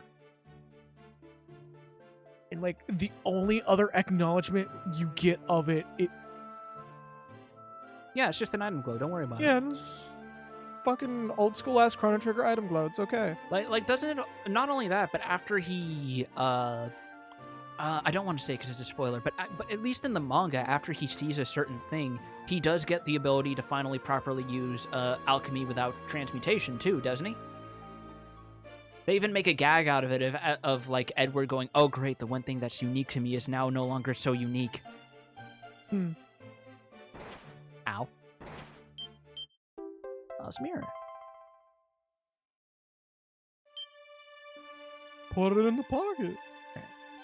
First things first. Do I still have that kind? I do. John Claude jacket, do you tuck it in the jacket pocket?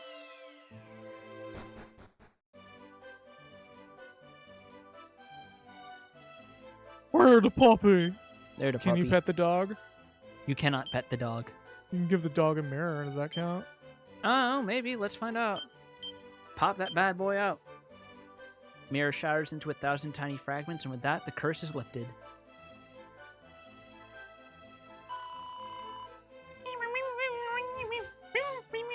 Just replace it with the Animal Crossing bubble.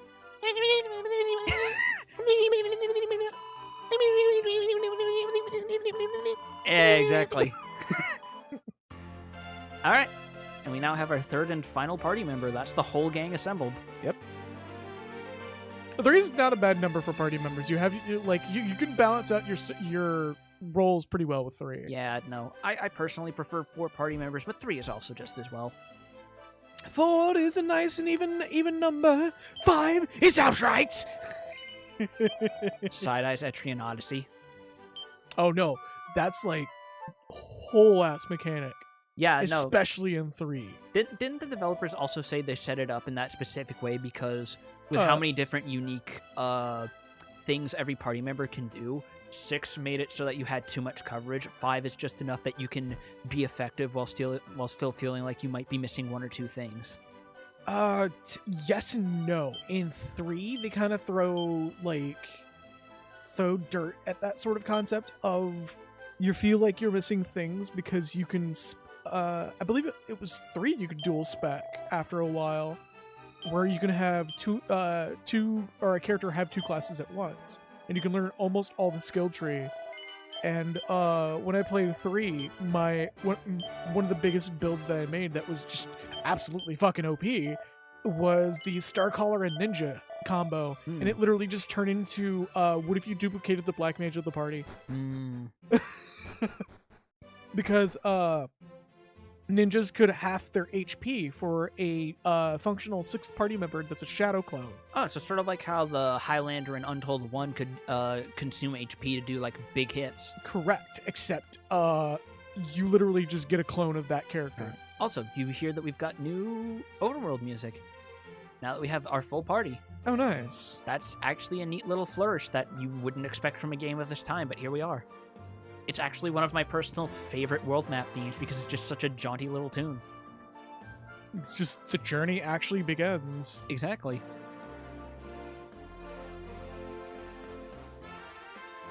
Like, so much so, I was actually a little disappointed it doesn't show up anywhere in Builders 2, as far as I recall, or if it does, it's a it's a thing that you have to unlock, like some of the other sheet music in the game.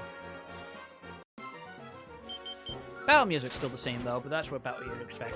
Yeah, don't expect too much. So the princess is more of a healer classic, while the prince is a bit of a jack of all trades who skews more towards being a mage. The princess is a full-on white mage. She starts with fucking... Hold on. Where's her equipment? With plain clothes and a cypress stick, and it's gonna be a good while before we replace those. On the other hand, she starts with mid-heal at level 1, so holy shit. Got the heals, got the good stuff. Oh god, no. That's what makes them really annoying. Right. Cassette. Oh, right. Yeah. That also shows up in Builders too, and I hate it. That's what makes these boys so annoying. Get fucked. That's also another reason why I kind of hope if there is a 3, we get more proper RPG elements. As much as it would, you would have to make it like some sort of weird, like...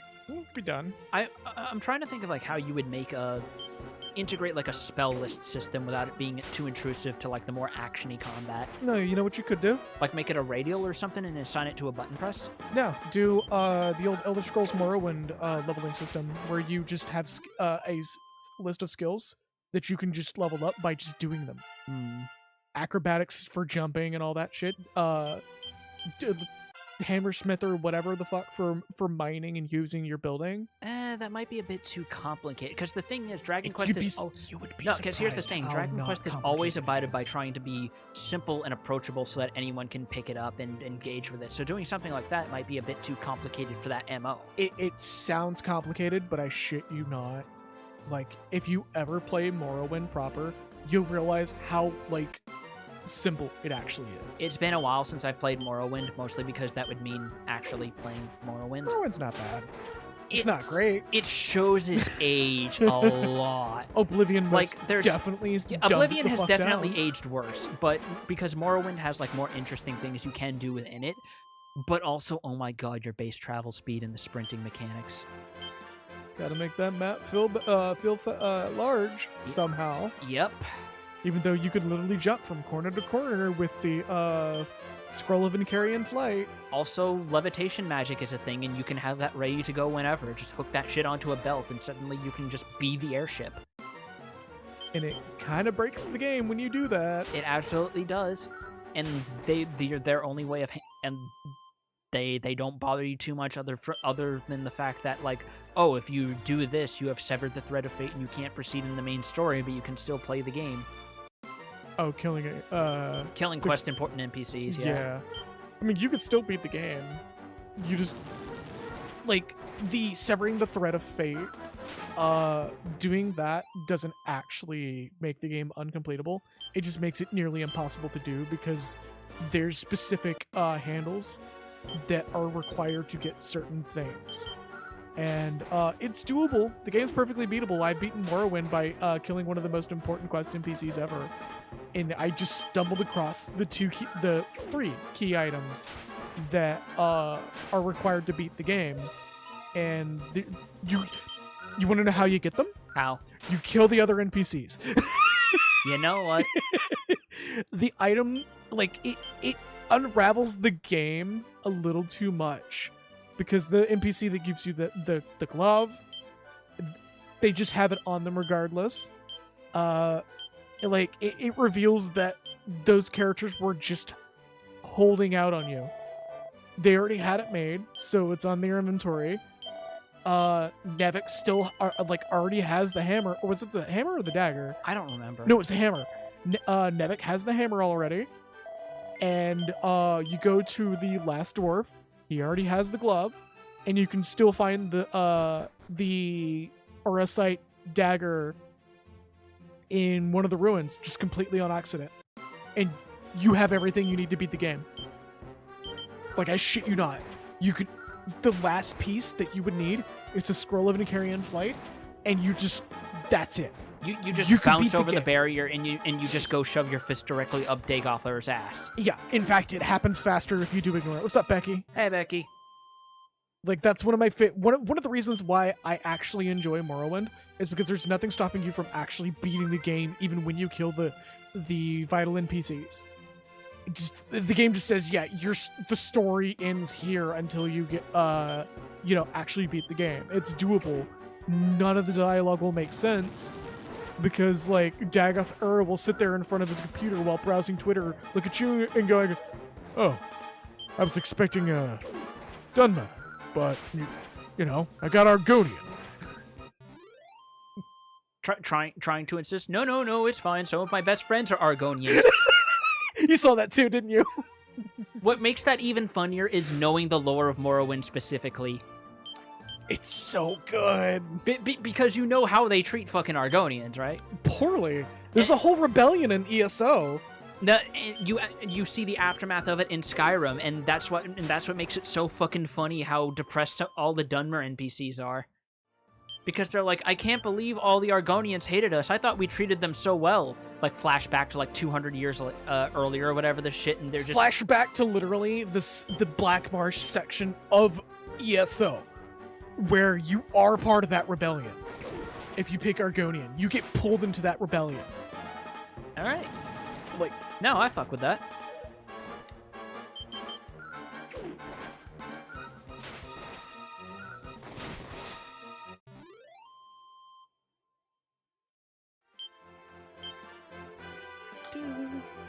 Yeah, I was expecting you to be a Dunmer since, you were the last few times.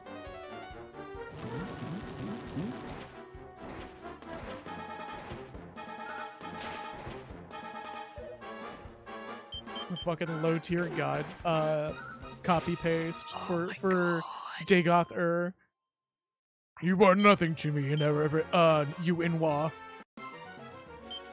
You were nothing to me. That one was only a matter of fucking time. Especially since that's essentially what he does when you destroy the heart anyway, isn't it? Yes, he does the most, you didn't win. Because the funniest part is he treats it like this whole fair, gentlemanly fight, and the minute you go for destroying the thing that's keeping him in a state of constant undeath, he just loses his shit completely.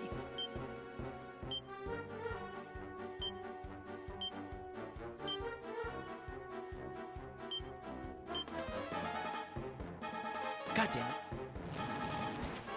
If they ever do a Morrowind HD remaster, I'm probably gonna add that to the list of games to stream.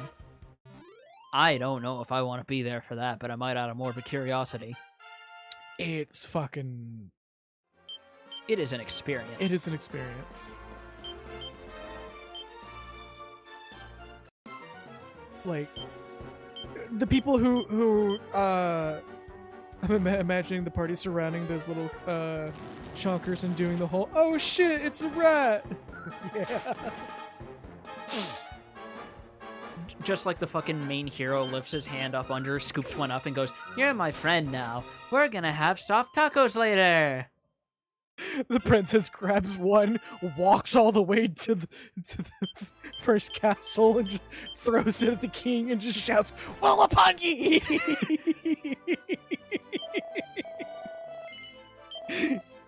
I mean, considering it's Naya, whether or not she does that is entirely your discretion, man. Oh, she would totally do it.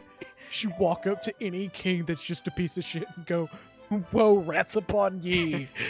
It's always the same rat up her sleeve every time. Like after the 5th time, the rat is just prepped and primed to fuck a bitch. Yup. Ready to just go for the guys. This is my dear. She gives me the cheese when I do this.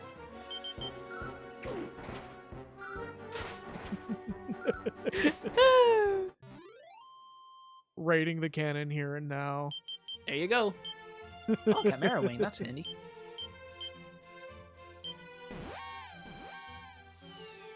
Oh yeah, no, absolutely. Fucking Dragon Quest 8's that shit. Oh yeah, with fucking Munchie and the cheeses. Yep. Just a little hedgehog friend that chills the fuck out. Get you a better weapon, speaking of which. Something besides the cypress stick. Yeah, something besides just a good old beat stick. That's a good old weapon stick.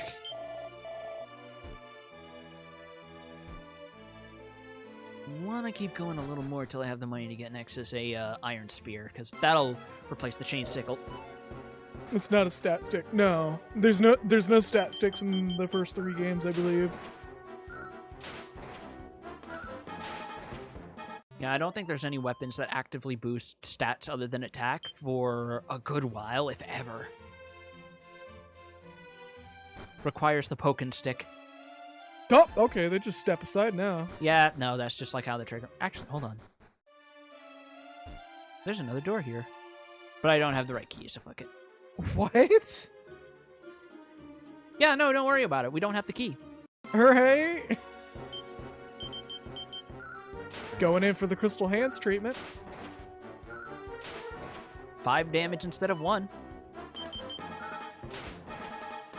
I anticipate the day that somebody actually, like, knows that and fucking Oh my god. just goes, why do you remind me of this thing? And I'm just like, because the face is the only reason I remember it.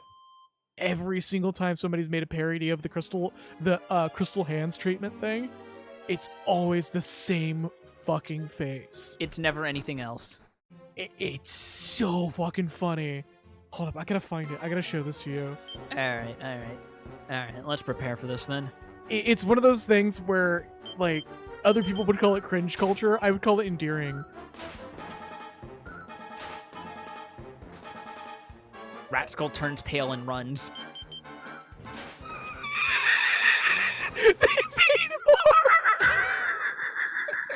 Your fucking face is immediately going red, man. Oh, shit. Oh my god. Oh, I gotta find the original. Alright. I don't want the Dark Souls one, as awesome as that is. Oh no, that I can see why they would do that. What?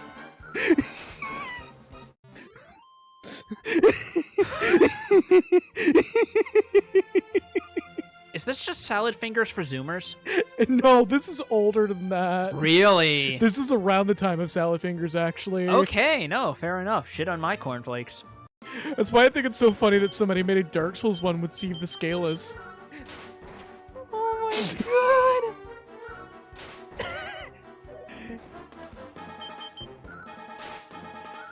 Like, it is absolutely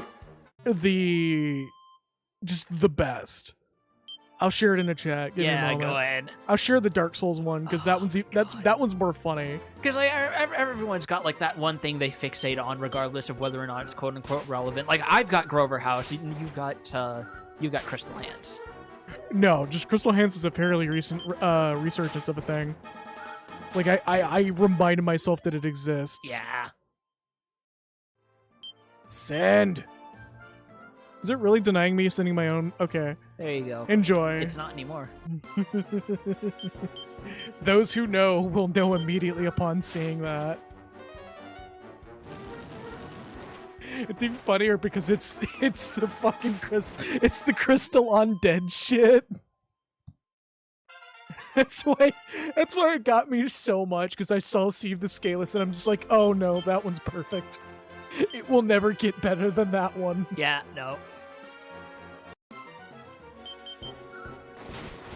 Like, it's that and the big knees thing that just absolutely fucking send me. Like, you've seen the respectable fetish zones image, right? Where, like, the feet are red, everything else, like, the legs are yellow, and then for whatever reason, well, I know the reason why, but I'm saying whatever reason, the knees are just red as well, and then it goes back to yellow and then green. Like, it's so funny that people remember that. I'm pretty sure the dude's still getting commissions of it, too. Like, I'm not mocking him. Fucking you do you, but it's still funny. Yes, okay. Ancient curses.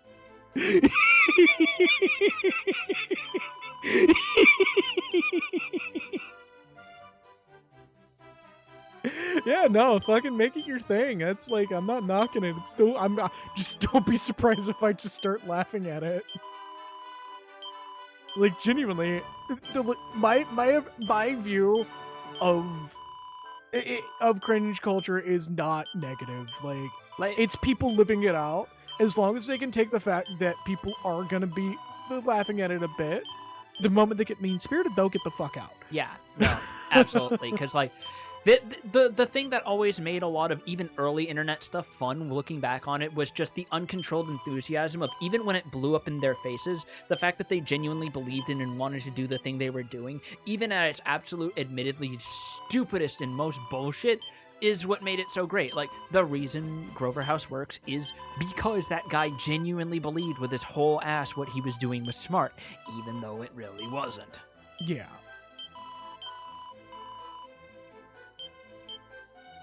I have 2 fucking Tombola tickets, and I have another Cypress stick. Why do they keep giving me sticks? Give me the weapon stick. Oh, give me the weapon stick. I don't want the weapon stick. You can have the weapon stick. Take the weapon stick. Gotta Whap get the your, beat whap your stick whap out. with it. Oh, gotta dry out the laundry with the beat stick. Let's use up the Tombola tickets. Why not? Let's see what we get. I don't think I'm gonna be getting anything worth a damn out of this. Wrap it in metal and throw it across the way and just... I keep forgetting it plays sooner for you than it does me. Yep.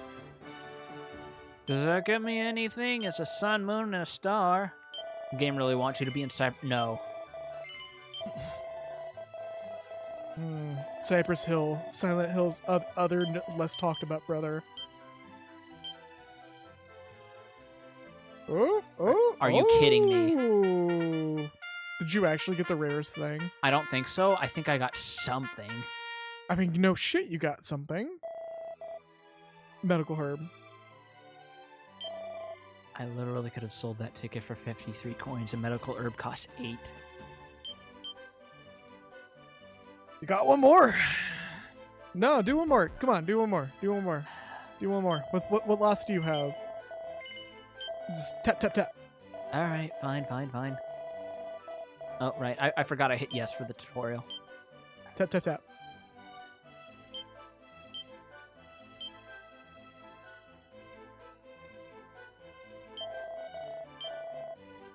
Because that's literally how you got the herb. It was just tap, tap, tap. Yep. Sure was. I'm pretty sure there's way more RNG into it that makes it less worth it. More just tap, tap, tap. Who gives a fuck? I wouldn't know. I wouldn't care to know. We're never gonna actually put forth the effort into doing that. We're really not. It's just gonna be to clean up inventory space, because yeah, there's only so many NPCs that'll act as a storage in this game, because there's no bag. There's no bags. There won't be a bag until 3. There's no bags.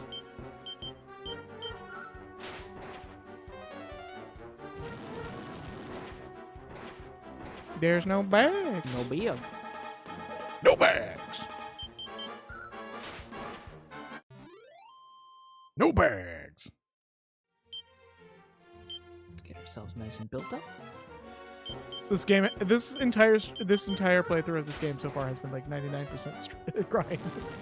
Well, part of it is also because we just have a bunch of bullshit to say, and also it's an old game without much story. Yeah, we're just bullshitting at this point. Like, games that we don't have a lot to go on about tend to devolve into me bringing up random obscure internet culture things.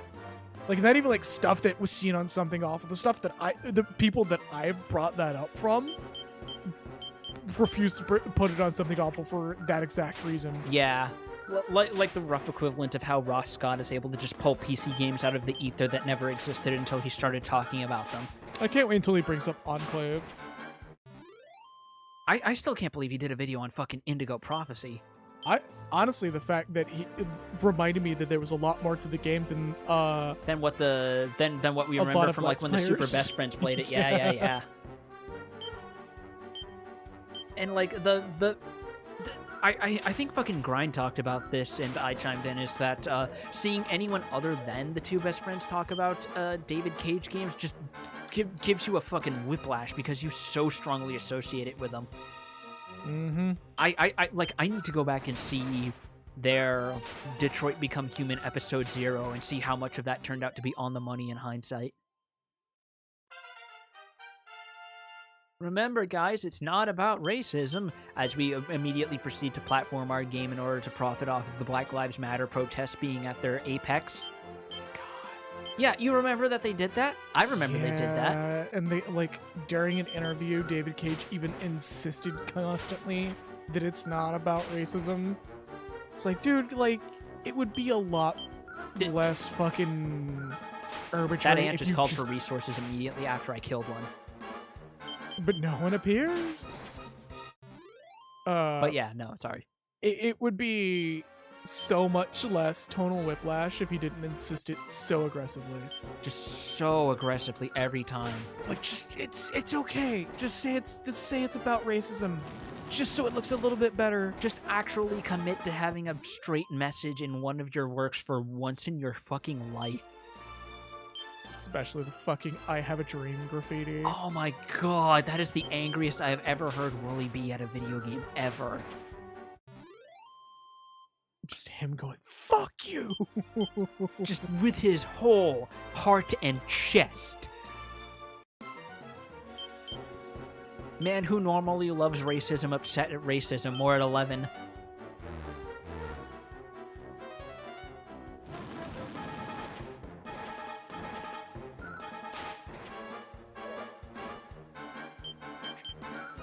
Fucking centipedes, man. Just they literally look like they've seen so much. It's the big slime-esque googly eyes that make them look like they've just been fucking traumatized. It's fucking Banjo-Kazooie googly eyes. Boop, boop, boop, boop, boop, boop, boop, boop. All right, that was way too good. that was actually. I'm a little concerned for you now. Anyway, let's see if we can deal with these boys now. Okay, they won't go to sleep, but they're not immune to critical hits. Insurance policy.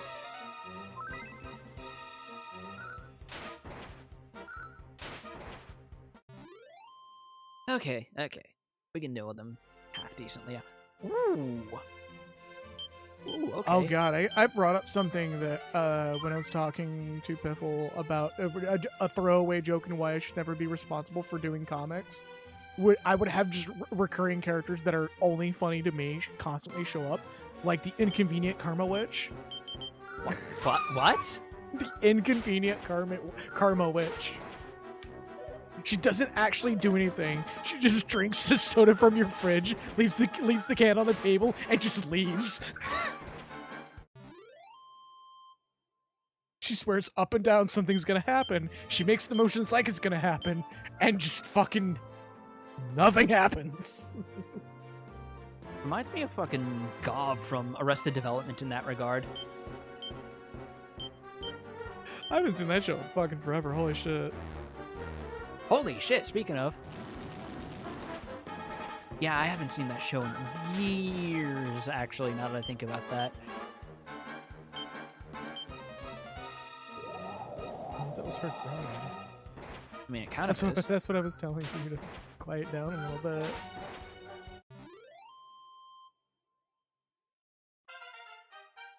Eee. I mean, it's like 6:30. She should be waking up.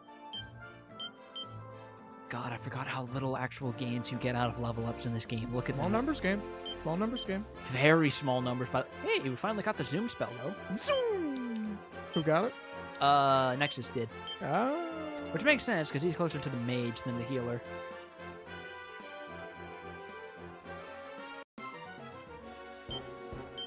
Princess out there with her little pink hood. Yeah. Little hood cap. There's been some inconsistencies regarding her actual hair color, because some have done it like pink, some have done it blonde like this game, and it sort of bounces back and forth. I think some have even done it as more of like a strawberry blonde. I think it was supposed to be strawberry blonde. Or no, it's supposed to be like kind of a dirty blonde.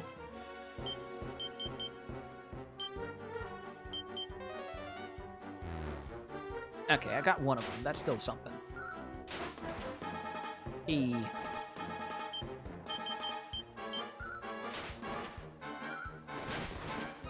Ooh, dang. Right in the vitals. Oh my god.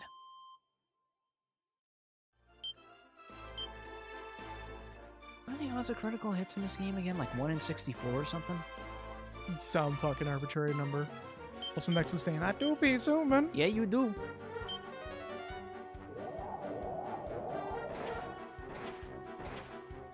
Oh my god, the damage range. Like 13 on one hit, 27 on another, 18 on another.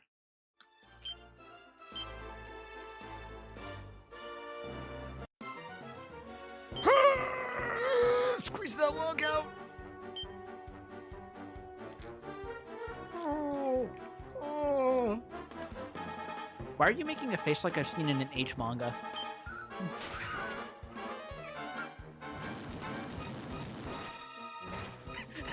No.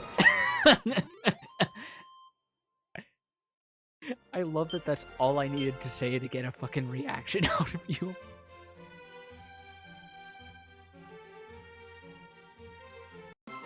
We are not a sex pest streamer that also happens to have a silver-haired fox character.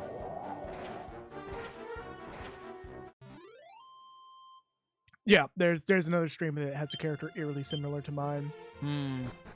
And they are very much the type of person that wears that will unironically wear a hentai manga panel hoodie, and I'm just like, come on, man. Like, I know it's normally rude to, like, take shots of people in public and try to shame them, like, creep shots and shit, but sometimes when you see people wearing that shit in public, it's just like, I know it's hard to to not be the loser when you do that, but, like, you see that and you're like, come on, man. You don't want it. Like, yeah, of course, don't take photos of don't people want without it. their consent, but I don't there's gotta be some other way to, like, get those guys to think, hey, should you look in a mirror and think about what you chose to do today with your life? You probably should have. There's some better way. it's like, you can enjoy your fucking hentai shit. It's okay. I ain't fucking judging. But please, for the love of God, don't wear it out in public. Remember that there is a time and place. Yeah, exactly.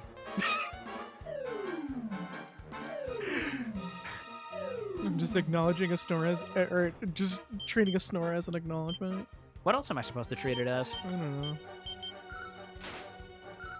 Apples. Probably should have taken these guys out first, actually, with the debuffing. Think about your life choices. Absolutely. Think about your your half-life choices and your full-life consequences. Oh, God. I really want to do a reading of that whole series sometime, but it's been pulled off the internet. Has it? Yes. Why? I think some people just got fucking stupid towards them when it should be admired. It should. It Because, really like, should. honestly, thinking about it, I think it actually would have made a pretty fucking cool game. Just a more heavily action-oriented Half-Life game featuring the brother of Gordon Freeman. John Freeman. John Freeman. He jumped quick like lightning. Half-Life, full life consequences 2.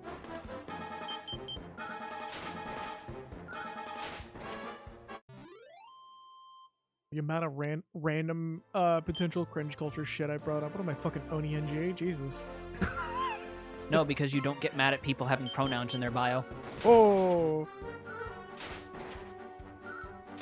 I also don't fucking, you know, just deliver the information on that shit and, you know, not follow up with don't make fun of it. It's still something's to still be admired. Exactly. Because like sometimes when you learn the actual context behind why that thing exists, you immediately go from, oh no, I was the asshole in this situation, actually. Yeah, no, like, I've especially more recently more than ever, I've just been like, no, like, people being weird can't exist in a vacuum and People be left being alone. weird should exist on the internet. That's what makes so much of it great. I don't give a shit. Though the guy who did the Lizard Squad rap, just, you need to chill. That's a poll. I know.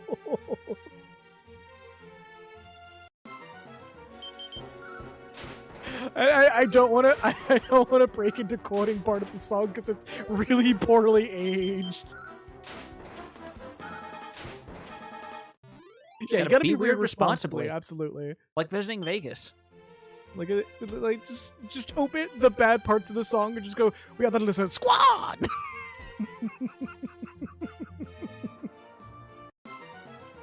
Just make a safe for work version and it's about bearded dragons or some shit.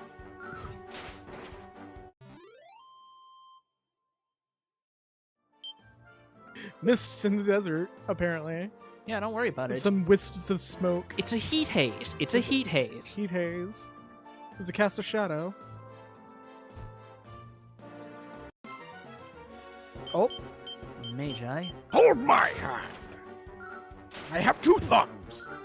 It turns out they're all just asking for a high five, and us defeating them is giving them just that. The damage is just giving it hard enough that they're satisfied. High five. Alright, who got a level up? I kind of like the little pause when you hear the jingle because it gives you that anticipation of, oh, who get it? Who get it? Who did it? Princess get it. Agility up by 4. Resilience by 2. I'll take that. HP up by 1. Dazzle spell. Okay, that's good crowd control.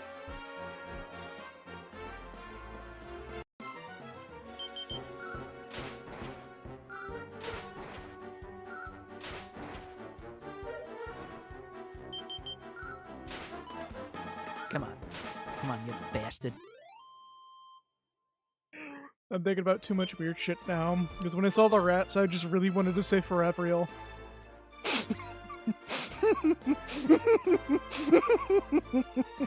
You need to detox after the stream, I tell you what. Forever real tied up and just loving it. What, like Princess Tiny Feet? No, wait, do you not know about Forever Real? I don't think I do. Oh my god.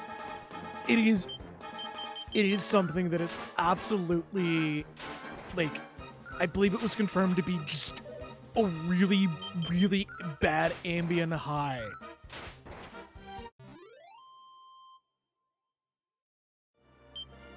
Like a bad trip? No, it is so weird. The dude who made it openly just came out one day and went, yeah, no, I was like cracked out on some of my medication when I wrote these, and they're here to stay, but like they're weird. Like when even the creator is like, no, I don't know. Oh no, dude left it up. Ray 15 left it up. No, I know. I just mean like even he's like, I don't know what I was doing when I made these, but enjoy, smiley face. Pretty much.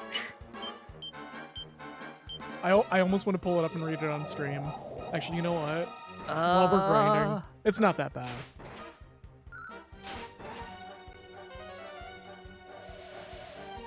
Like, it's just You weird. bitch. Not you, him. Okay, well, maybe I won't read it because that's really difficult. You know what? Well, okay. Oh my god. I mean, first of all, how is that supposed to be legible? That's another reason why I was like, I don't know if I want to read this because this is really difficult. What's even funnier is a bunch of people actually ran with this and made a bunch of shit posts out of it. I'm trying to filter the right ones out to make sure it's not like one with a really bad fucking reading on it.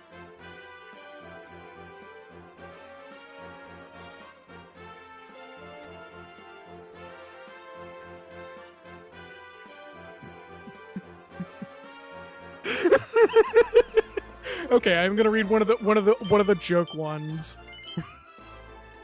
I gotta adjust my brightness because they recreated everything about it. Or no, wait, do we actually have a plot beat happening? Technically? Not really. It's just the Okay. game's first dungeon. It's not great. The first dungeon again. The first dungeon again. The first dungeon for the third time. The first real dungeon. The first real main plot dungeon outside of the fucking cave that was just like a corridor. Alright, I'm gonna read this and try my best not to fucking lose my absolute fucking mind. Forever you're tied up, J.C. Denton, fully wrapped, rope mummified, completely covered in permanent forever augmented rubbery rope, also delatized. His delatization is augmented forever from his completely delatized augmented feet up to his permanently delatized vision. Candy bar lips, full permanent soy food body. Completely permanent soy food legs and arms and feet, and full permanent huge thick augmented prod tongue. Full permanent.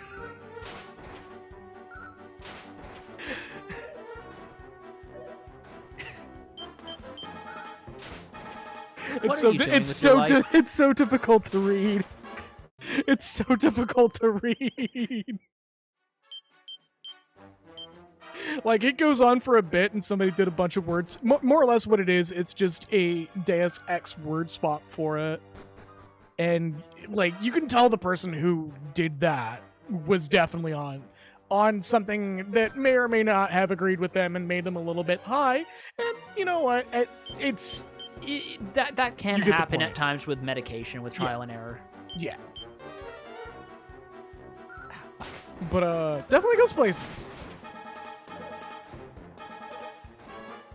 Like, for the longest time when it cropped up originally, me and, like, a couple other friends would just randomly, like, just send it at each other and go, I've delatized your OC, have fun. And we would the response would just be forever ill. And that would be it. It was funny at the time. Now I'm thinking about it, it's like, that's not that funny. But you say after cracking up trying to read it live. Because it's just as awkward as it gets reading it. It's a word salad. It's a word Caesar salad. It is the most difficult to read things, both with a straight face, but also to process.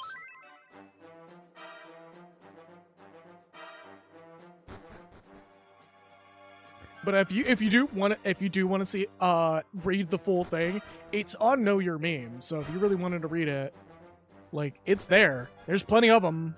People ran with it to the point that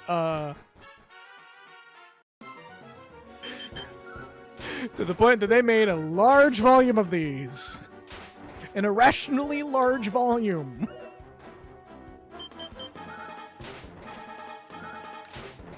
Just remember that these ants too can be forever ill tied up and delatized. With their pepper, ham, and cheese tongues and their pepper, ham, and cheese thoraxes. Just fully delatized and loving it. It is just disassociating right now.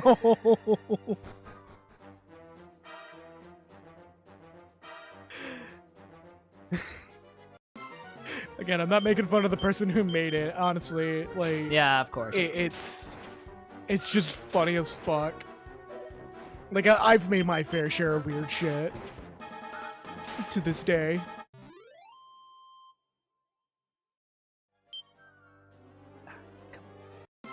Trying to remember where to go here. Do you want to have up the map? Or want me to have up the map somewhere? A map might be nice, actually, yes. What's the name of this place? That's a good question. It's the fucking tower or whatever.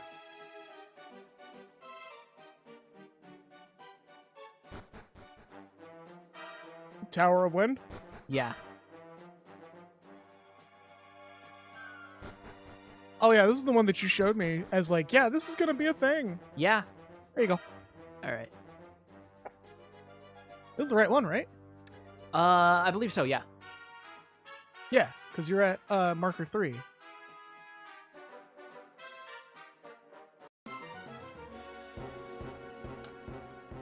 I just start doing Thriller dance in front of you.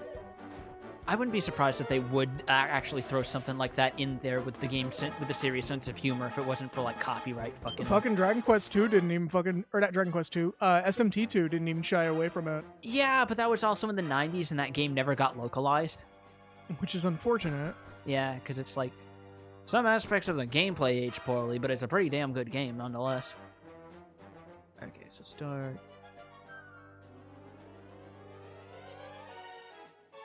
I think we need all of them? All the items here? Or at least the Cloak of Wind. We just need the Cloak of Wind. Or, I think in this game they call it the Windbreaker, because that's what they also call it in Builders 2 when you get it in, Furrowfield. Oh yeah, the parachute. Yeah, that's what it is in that game. That's what we're getting. Fair enough.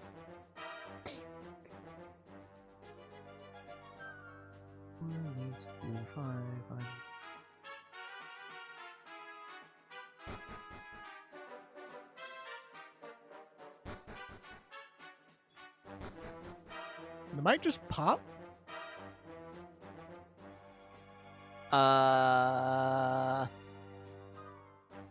Yeah, no, everything seems fine. Alright. No, wait, I'm getting mixed up. No. He is processing the information. So what we have up on the top screen, and then I wish I could share it right now, is... Wait, no, yep, I'm an idiot. We have the map for this dungeon up because Dragon Quest 2 is just trial and error. We don't want to trial and error through a whole stream more than we already have. Especially in an RPG where you have such limited resources with your inventory. Mm-hmm. Remember the fucking Marsh Cave in Final Fantasy 1? That was fun. That you know what? Actually, thinking on it, that fucking cave dungeon was fucking the Boomer's Aurum Vale. Pretty much. That's what that was. The video game Boomer Aurum Vale. Yes, 100%.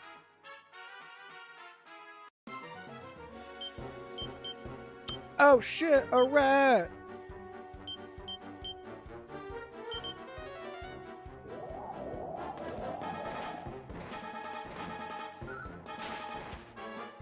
Raptor. Beat it up. There we go. That's one down. Damn it. The Corporal Corpse. Corporal. Of course the Corporal hides behind his men and lets them do all the work. Of course. That's the outer Hi! ring. Hello!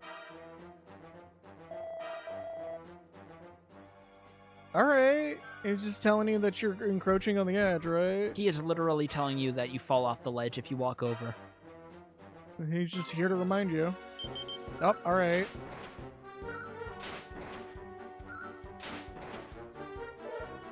Spirit's just fucking off.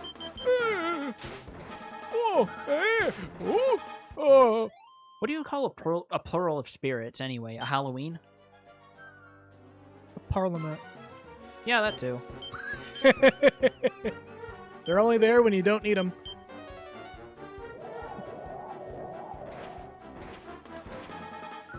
Whoosh. Ow, you bit. Okay, never mind. Oh, you bit. Dazzle. Oh, fuck. Well, it's both of my characters who are focused more on magic, so...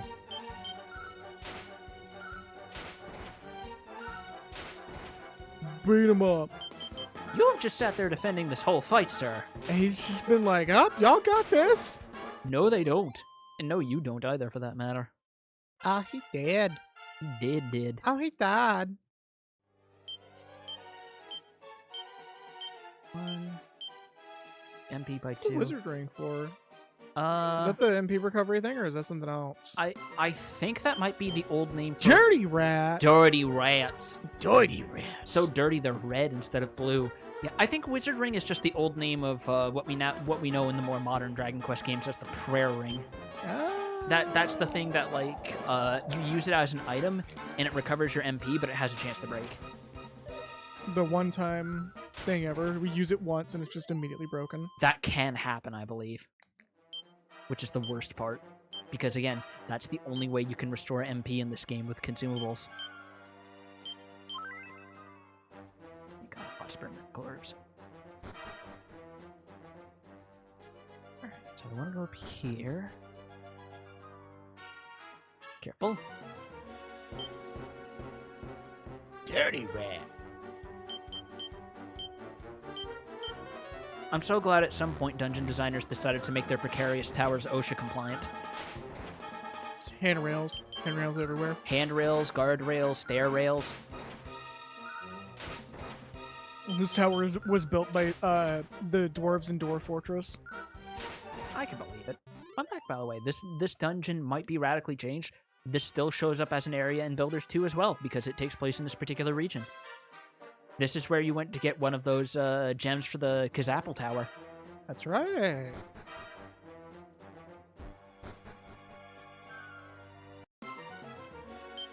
We're here to get you. Oh no! What? Oh my god! My friends are dying! They're already dead. Nani? High-pitched, ear-piercing screech. Oh, I still think about how fucking in Half-Life VR AI, Scorpy was making like a fucking what do you call them? The fucking character modifier things for Gmod. It's not a SWEP. I don't know, but the PAK, P-A-K, I think it is. And he made one that actually played that sound at like ear-piercing fucking frequencies every time that Benry was on screen. Oh no! Like they say in the cast commentary, compared to what the people saw in the final product of like Half-Life VR AI, the version that they like played around with initially to test it out was radically more intense. Oh, I bet. Because like Scorpy is really fucking good at making those player asset kits.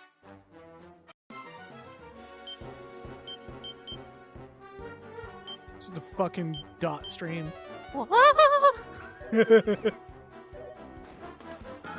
Oh, those dirty routes hit hard, actually. They're here to rub their spaghetti sauce on you. Got plenty out of it on the body that just came out of the ratatouille kitchen. The ratatouille. Ratatouille. Right on a stick. Spaghetti sauce.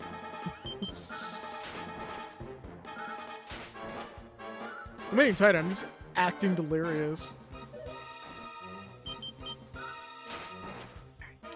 Fine. There we go. That's the first half of this dungeon done. I think the Windbreaker is all we technically need, so we could leave now, but I want to get the other stuff.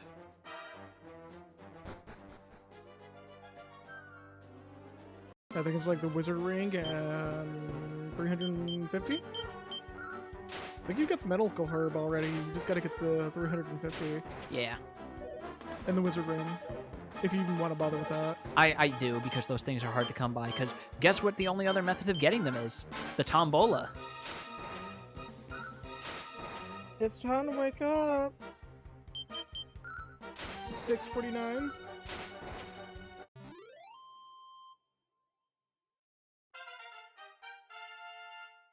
Ba-da-ba-ba-ba-ba-ba. Hey, Prince Nexus gets it. Strength by 2, Jolie by 1, Resilience by 1, HP by 2, MP by 3. More MP. The amount of money you're getting, 350 suddenly feels like a pittance. Well, we're also getting into a lot of fights at once, and every bit adds up. Especially as, like, equipment prices is going to keep jacking up. Yeah. And And you just gotta hit that last little bit of stairs and you're inside the tower. Peak of the tower. You're hanging out at the peak of the Helter Skelter. I'm on that map in Power Wash Sim, by the way. Oh yeah, that The one's- only one where all the NPCs are just like, no, this is actually kind of cool.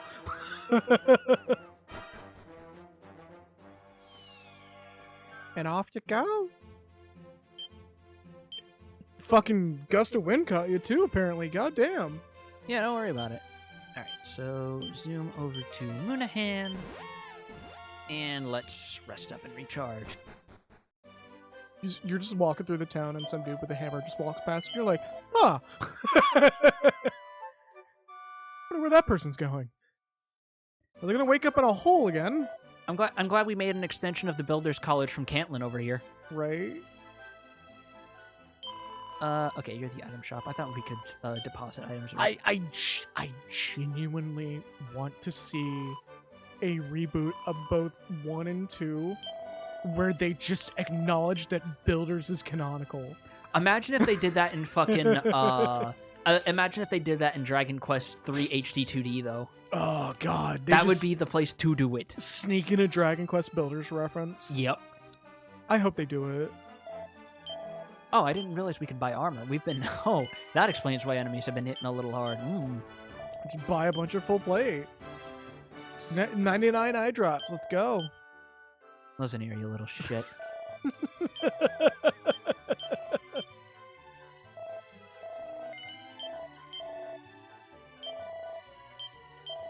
I love that the last game we played, I just would not be able to do that. Everything was capped at 20. Yup.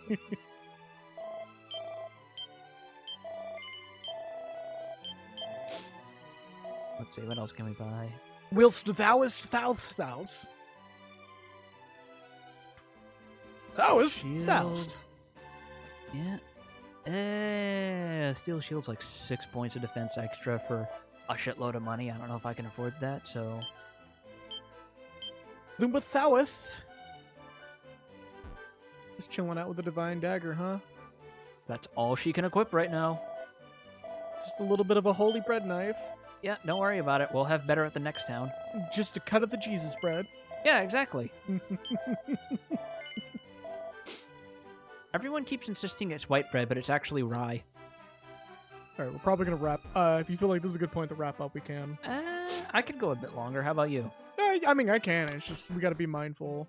Of course. Because we started late. There is a town coming up after this. I want to at least end on there. That feels like a good Okay. point.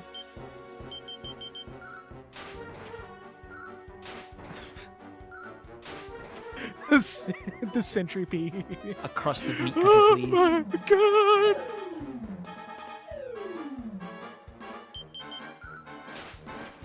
The fucking centipede just walking up to you like, You got any games on your phone? Just has the face of someone who would walk up to you at the bus stop asking if you got a cigarette. buy me a smoke? No! How? No. Give me a cigarette. No? I've had so many people ask me that in my life in general. I've almost considered buying like cheap Bic lighters to carry on me if they ask if I got a Never. light. I shit you not. Don't. Yeah, no. That is a trap. I absolutely had a feeling that was the case. Like, it literally turns into give a mouse a cookie situation.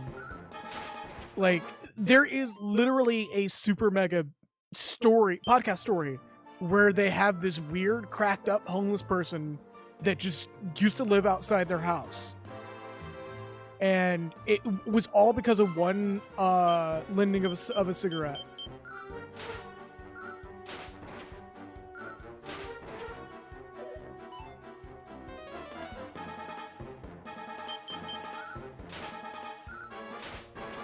Damn, these boys have jukes.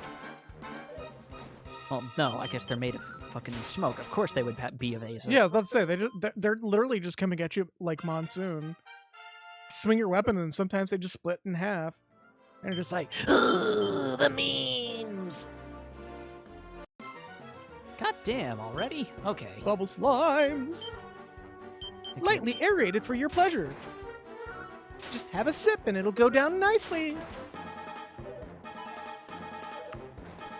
Those bubble slimes that just get into the nitrogen tanks. I think it's actually sort of funny that if you look at the initial, like, pitches that Yuji Horii did, the bubble slimes actually sort of look like Toriyama's version of what Yuji Horii imagined the slimes would look like, just way more cartoony.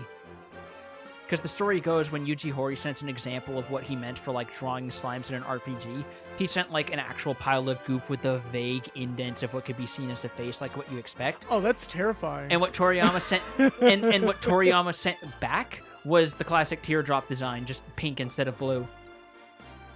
And Yuji Horii just went, you know what? We'll go with your idea. And what later became either the red slime or the she slime. The red slime came first. Yeah. Or, no, the blue slime, I'm sorry. Well, the blue slime came first, and what later becomes a red slime, and then the she slime in much later games. Not much later. It shows up in 3 and 4, I believe. Oh, really? 3 and 4? Oh, right. We did encounter 1 and 3, didn't we? Yeah, no. I think the red slime is mostly just a meme.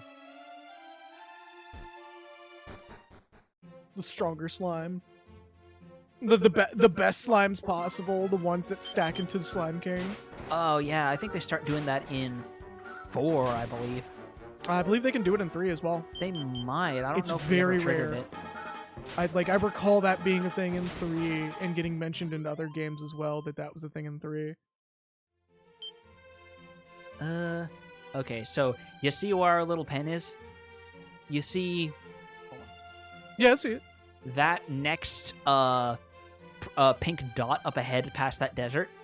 That's where we need to go next and go through to get to the town. When's the next town? After it, that little yellow dot past it. That's not going to be a too long thing, right? Hopefully, it depends on the encounter rate, because if it takes too long, I'm gonna be like, all right, well, we're just gonna put a pin on that. quick saves are a thing in this version. Don't worry about it.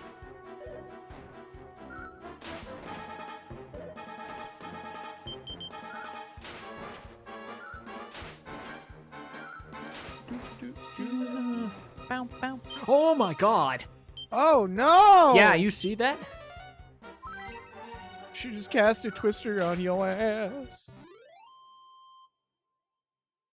Remember when fall damage was a mechanic that could just occur in the middle of raids? No, actually, that was before my time. Yeah, that was before your time. Where they literally designed a fight around that as well. Oh my god, why? Where you'd get twistered into 1 HP and the fall damage would kill you. Old, like, even though new raids have some shit, old raids just sound genuinely fucking miserable. Raven, Nexus, and Naya were all canceled for punching defenseless rats. Tomorrow's headlines. If I actually had the assets to edit fake news headlines, I actually would be doing that almost every stream. We just take a random joke we did last stream and just make that the intro. Just make the most libelous version of it. Just fucking like the spinning newspaper and everything. Just That was one of my favorite little things of like seeing your results in Destroy All Humans, because they did that because the first game is a parody of like the 50s Red Scare shit. But no game will ever do the Red Scare, a Red Scare parody better than Harvester. Like that was the most on point Red Scare parody. As much as some parts of Harvester felt like I know what a politics is, some parts of it were like correct, even if accidentally. Yeah, and the Red Scare was one of the Red Scare jokes was one of them. Like it was. I have had somebody confirm and get really upset at how accurate it was. Oh my god, Snooze is suddenly doing work suddenly now. I wonder what the actual success rate on that is. Because, like, it's preventing them from moving, which is making moving through here a lot easier. Also, for the record, we're probably not going to play Harvester on We are stream. absolutely not going to play Harvester. There is... unless we get, like, enough of a following to bolster us, there is no way we could get away with playing Harvester scot-free. No, we can get away with it. It's allowed on Twitch. It's just, It's It a would be point and all click of the adventure content game. warnings is more. Yeah, it would be a lot of content warnings. I kind of don't want to go the Finale stream. You know, if I ever like, it's not an if, it probably will be a win thing, but it'll be like years down the road. If it is the last stream, I would absolutely marathon Harvester. Or make it a fucking sub goal thing. I could. Fucking Telegram's going off. About to mute Telegram for a little bit. People in the 1920s be like. I don't know what sort of app Telegram is. Oh, it's a messaging app. One of my coworkers invited me to a Telegram server. Ah. Yeah. So here's the dungeon. It's just repeating this floor like 7 times. And then you jump off the tower. Or is it one of those really annoying early ass RPG double towers where you got to go up one and go down the exact same map, but it's just for a different side? Thankfully, no. But this but they do replicate this dungeon because you have to go there for a side quest. There is a RPG from Marvelous that has that, where you have to go up a tower. And the way back to the other side of the tower is just the same tower going down, and it's just the most annoying shit. Technically, there is one also in Elden Ring, but did you do that section with the flip tower? With the fucking place with the the fucking magic archer lady. I think so. Yeah, I did that twice because I wanted to get the fucking all the great runes. And they just like it wasn't quite on Liurnia, but it was around that area. No, it wasn't Liurnia. It was like on the edge. Yeah, because that's like how you have to get to that region's great tower. It was fun. Hey!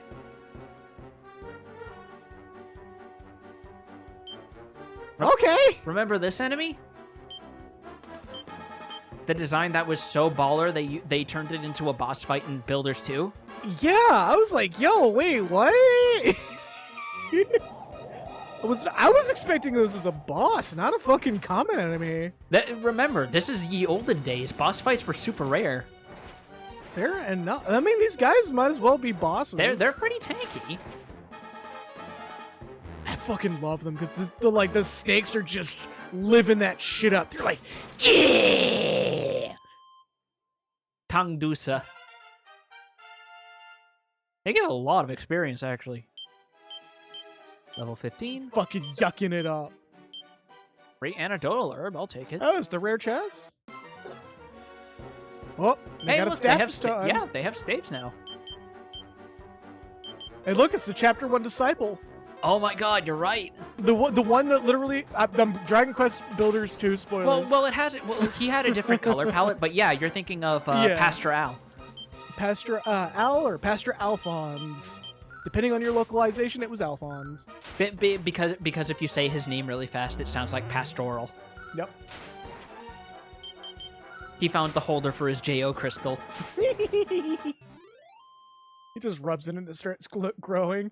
Or not grow. You know what? Yeah, fuck it, growing. Yeah, there Let's we go. fucking go. Yeah, no, lean into it entirely. Oh god, that was a flub that was perfect.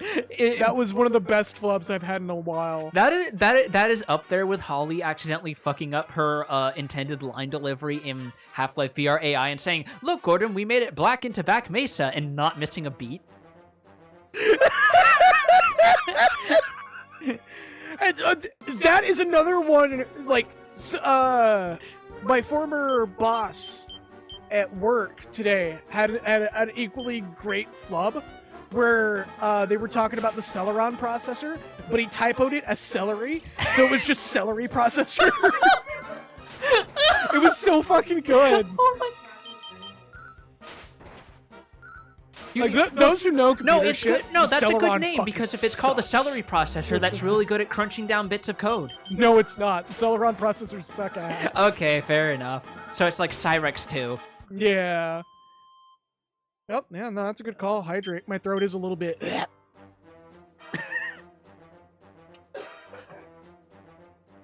Yeah, if you ever get something with a Intel Celeron processor, be very careful about that. Those things really suck. They're literally just glorified mobile processors. Oh my god. You almost felt out the whole middle thing. This would have been fucking liminal spaces. Bullshit. Oh. That's a game that we're probably never gonna play because Superliminal? No, liminal spaces. Oh. No, I already streamed Superliminal. Oh yeah. It's an amazing game. I love Yeah, it. no, one of my it's fucking favorites. it's great. Oh, fucking Alana Cat just did not know how to handle it. Yeah, that's the best part.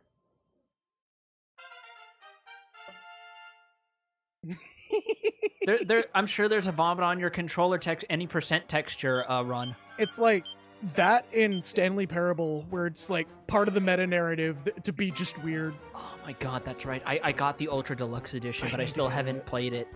I heard there's a lot of goofy shit. There's so much extra shit that like makes it well worth the price point, honestly. The fact that it's still built on Source Engine too. That's my favorite bit about that game. Is the fact that like one of the endings is literally just stock asset Source Engine. Exactly. It like because I think the original version was made with just in-engine assets before they made original ones. Oh, it's all in engine. Well, Everything in the original Stanley Parable, they got of course, like the remaster of it is still Unity or not Unity, Source Engine assets. Yeah. It's just Source 2 instead. But also the fact that there's an ending that absolutely nobody should put themselves through. Mind you, shout out the fucking manly badass hero who actually did the 8-hour ending. The what? There's an 8-hour long attempt at an ending where you have to hit a button in 2 different locations for 8 hours straight, and you ascend into art game heaven, more or less. Oh, that's from the like original release of Stanley. Yes, the fucking baby cutout. Yeah, I don't think that's in the game anymore. I hope not, because that like. When he did that and I saw the video, I literally DM'd the dude and went, "Yo, you okay?" With our windbreaker, we are now over the river and on to new. Big bad boom. He's gonna break out his trombone. Don't you come at me with that DK fucking side B.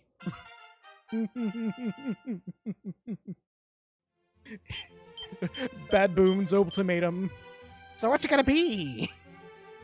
Evac spell. Trombone? Gotta accelerate.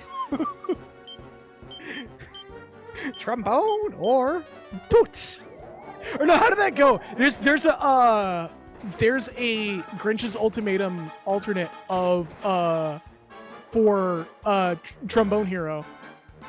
I gotta find it. It's actually really good. I gotta share it. It's one of my favorite Pilot Red Sun clones.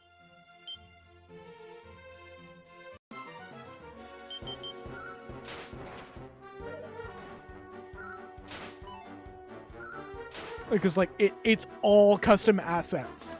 Like your little trombone dude doesn't even fucking yes.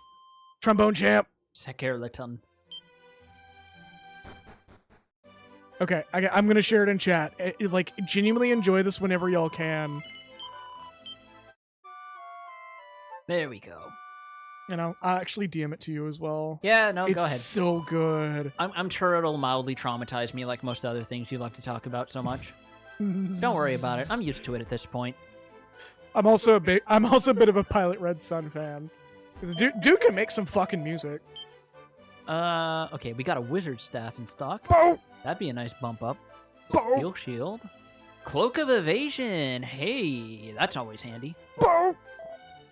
Oh yeah, that's just the boat. Don't worry about it. Going sailing the seas of Valheim. We'll get it eventually, and we'll call it Bodie McBoatface, and that'll make a weird subset of people mad. Booty McBoatface. The Sea of Thieves version of that.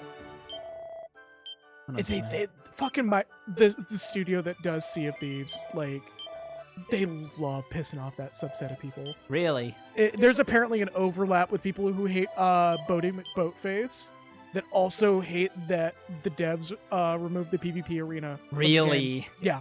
So it's just provably people who hate fun. It's apparently that. Scooty Puff Jr. But that one sucks! Gotta be Scooty Puff Senior. I'm still upset. Me calling the Whisper Go mount in 14 Scooty Puff Jr. didn't catch on. It almost did. I was going around and be like, break out your Scooty Puff Jr. Well, that's because it applies more to the fucking Falcon mount. Yeah. Which is an actual Scooty Puff Jr. It really is, and Scooty Puff the third. And I'm mildly upset it got that treatment, but they made like an accurate version of the blackjack from the same game. You know, honestly, the blackjack just being added to the game was still pretty fucking cool. Oh yeah, no. Shame about that MGP though. Yeah. I'm gonna be so like. Apparently, it's a 4-seater mount, which sort of explains that. But also, I'm gonna be so mad if it costs that much and it just plays the same generic mount theme everything else fucking has. No. I believe it does play a different theme. Does it play the fucking blackjack airship theme from 6? I hope so.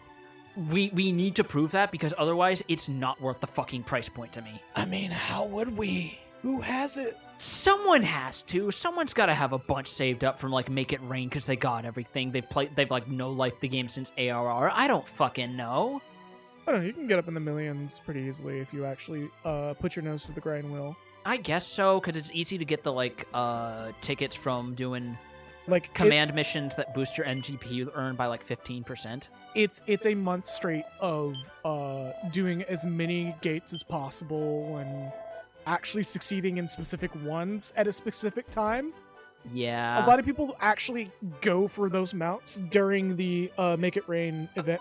Okay. Yeah, don't worry about it. Oh, all right. My plump, juicy breasts are none of your goddamn business.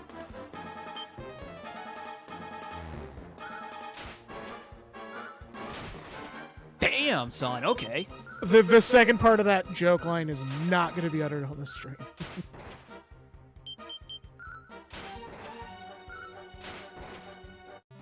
The gremlins are defeated. And just like that,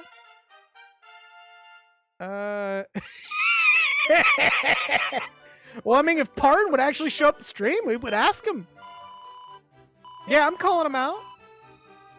The fuck y'all gonna do about it? Nothing. I mean, to be fair, why would he show up? We're playing Dragon Quest 2. You think you'd show up more because of that? Because we're suffering it. Yeah, Well, he doesn't have to suffer with us. He can choose to He make can himself a suffer with grilled. us. He can choose to make himself a grilled cheese sandwich rather than spend his time No, looking at this fucking game. I want him in chat just groaning at me bringing up the Crystal Fingers treatment. No, actually, no. There is a specific dungeon towards the end of this game, and if we have to have a third man on for anything, I would rather have it be that. You will know which one the moment you see it.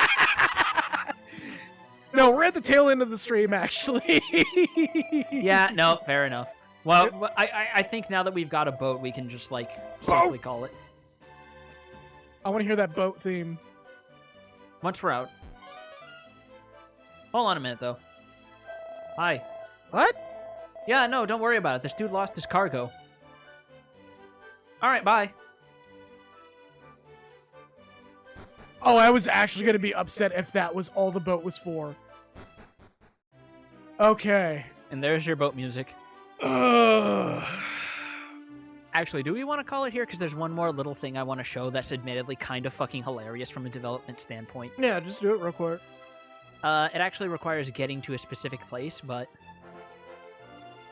You notice something familiar about the shape of this landmass I'm sitting at here? Oh, it's the one from 1? Yes, because in the original NES cartridge, they said that you could revisit the areas from Dragon Quest 1. Yeah, this is shrunk down. What? Yeah, but they had to shrink it down to actually fit it on the fucking cartridge. So it's absolutely tiny, and the only town that's left is fucking Tantagel. I mean, things haven't they've been the same since the Dragon Nation attacked. Oh! Oh! Look at them, they're purple. Oh, those boys are really vulnerable to sleep. Look, they're tired. Oh, fuck, right. So, What? magic attacks have a chance to fail against certain enemies by this point. Oh, that's dumb. They stopped doing it in Dragon Quest IV, at least in like the remakes, but it's so fucking dumb they did this because that's part of why mages have been relegated to like a healing support role in this series for so long. Oh, fucking,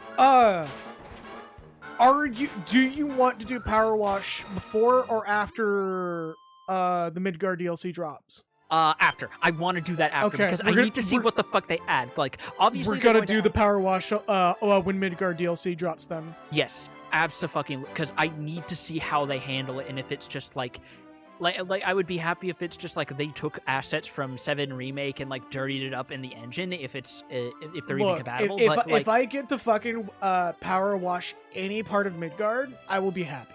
Apparently, so far the confirmed stages so far are washing the Guard Scorpion, aka the Scorpion Sentinel. Yes, awesome. Washing the 7th Heaven Bar, which means you have a fucking box for Sector 7.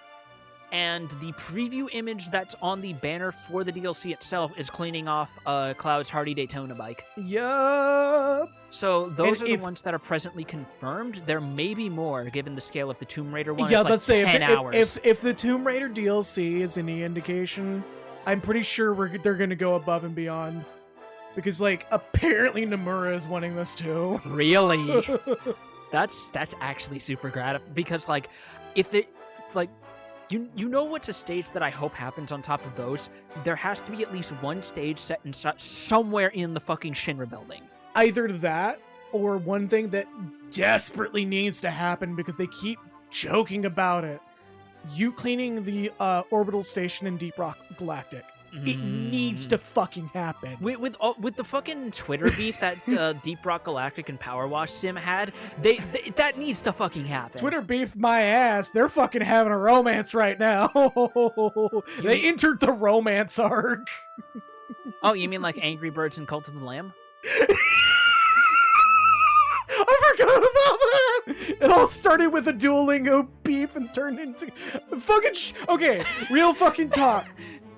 This is the brand interaction I want out of Twitter, and I'm gonna be so fucking depressed that we're literally gonna be losing it in a couple of months. You could say it's the romancing saga. Oh, alright, save. That's it. Yep, nope, that's... Oh, Oh, you gotta save. Did you save at the priest, right? No, he's the dude who restores your MP.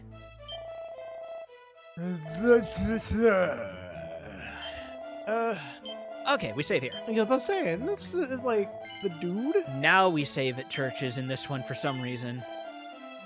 Alright. The game that set the bar for every Sega Genesis game that's come after. Alright. Looking at you, Shining Force. Yeah, you I would be love the that one to game. look at it because I've never played it.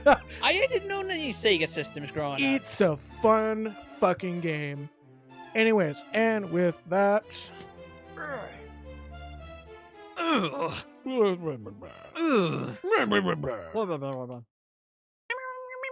I gotta fix the... There we go. There you go. Just frame one giggles. Frame one giggles. I'm happy to bring that back. Anyways, thank you all so very much for watching. Today was a bit of a sleepy, low energy stream, but honestly, until our it low was energy a sleepy streams, day until it wasn't. our low energy streams have been some of my most favorite ones for some reason. But yeah, as per usual, I'm gonna do some quick shout outs. Richard likes pies. Thank you so very much for the follow. Thank you for showing up, man. I appreciate it greatly. And VOD track needs to be run. That's all me, because fucking Spotify broke all the buttons. Anyways, yeah. There may or may not be a stream on Friday, may or may not be a stream on Saturday.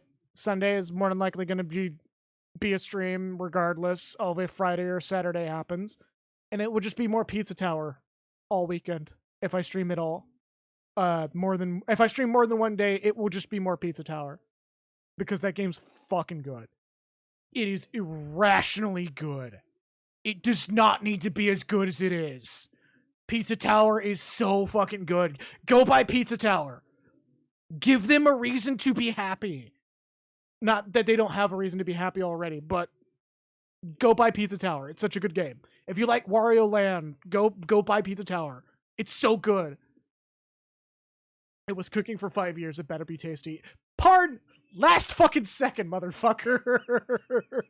Of course, he shows up as soon as he doesn't have to look at Dragon Quest II anymore. Look at this absolute coward. But yeah, thank you all so very much for watching. The music's playing right now is from Monuments. The song is Makeshift Harmony. Go check out Monuments. It's a really good gent metal band. It gets occasionally cameoed by Mick Gordon and Hey. there's another fucking really famous metal musician that's involved in this band, but go fucking check them out. Like it's one of my favorite gent bands right now. Anyway, with that, Anyways, I'm ahead. have a good night, everybody. Everybody chill. Yeah, have a good night, everybody, and stay true to yourselves.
Alrighty, and with that,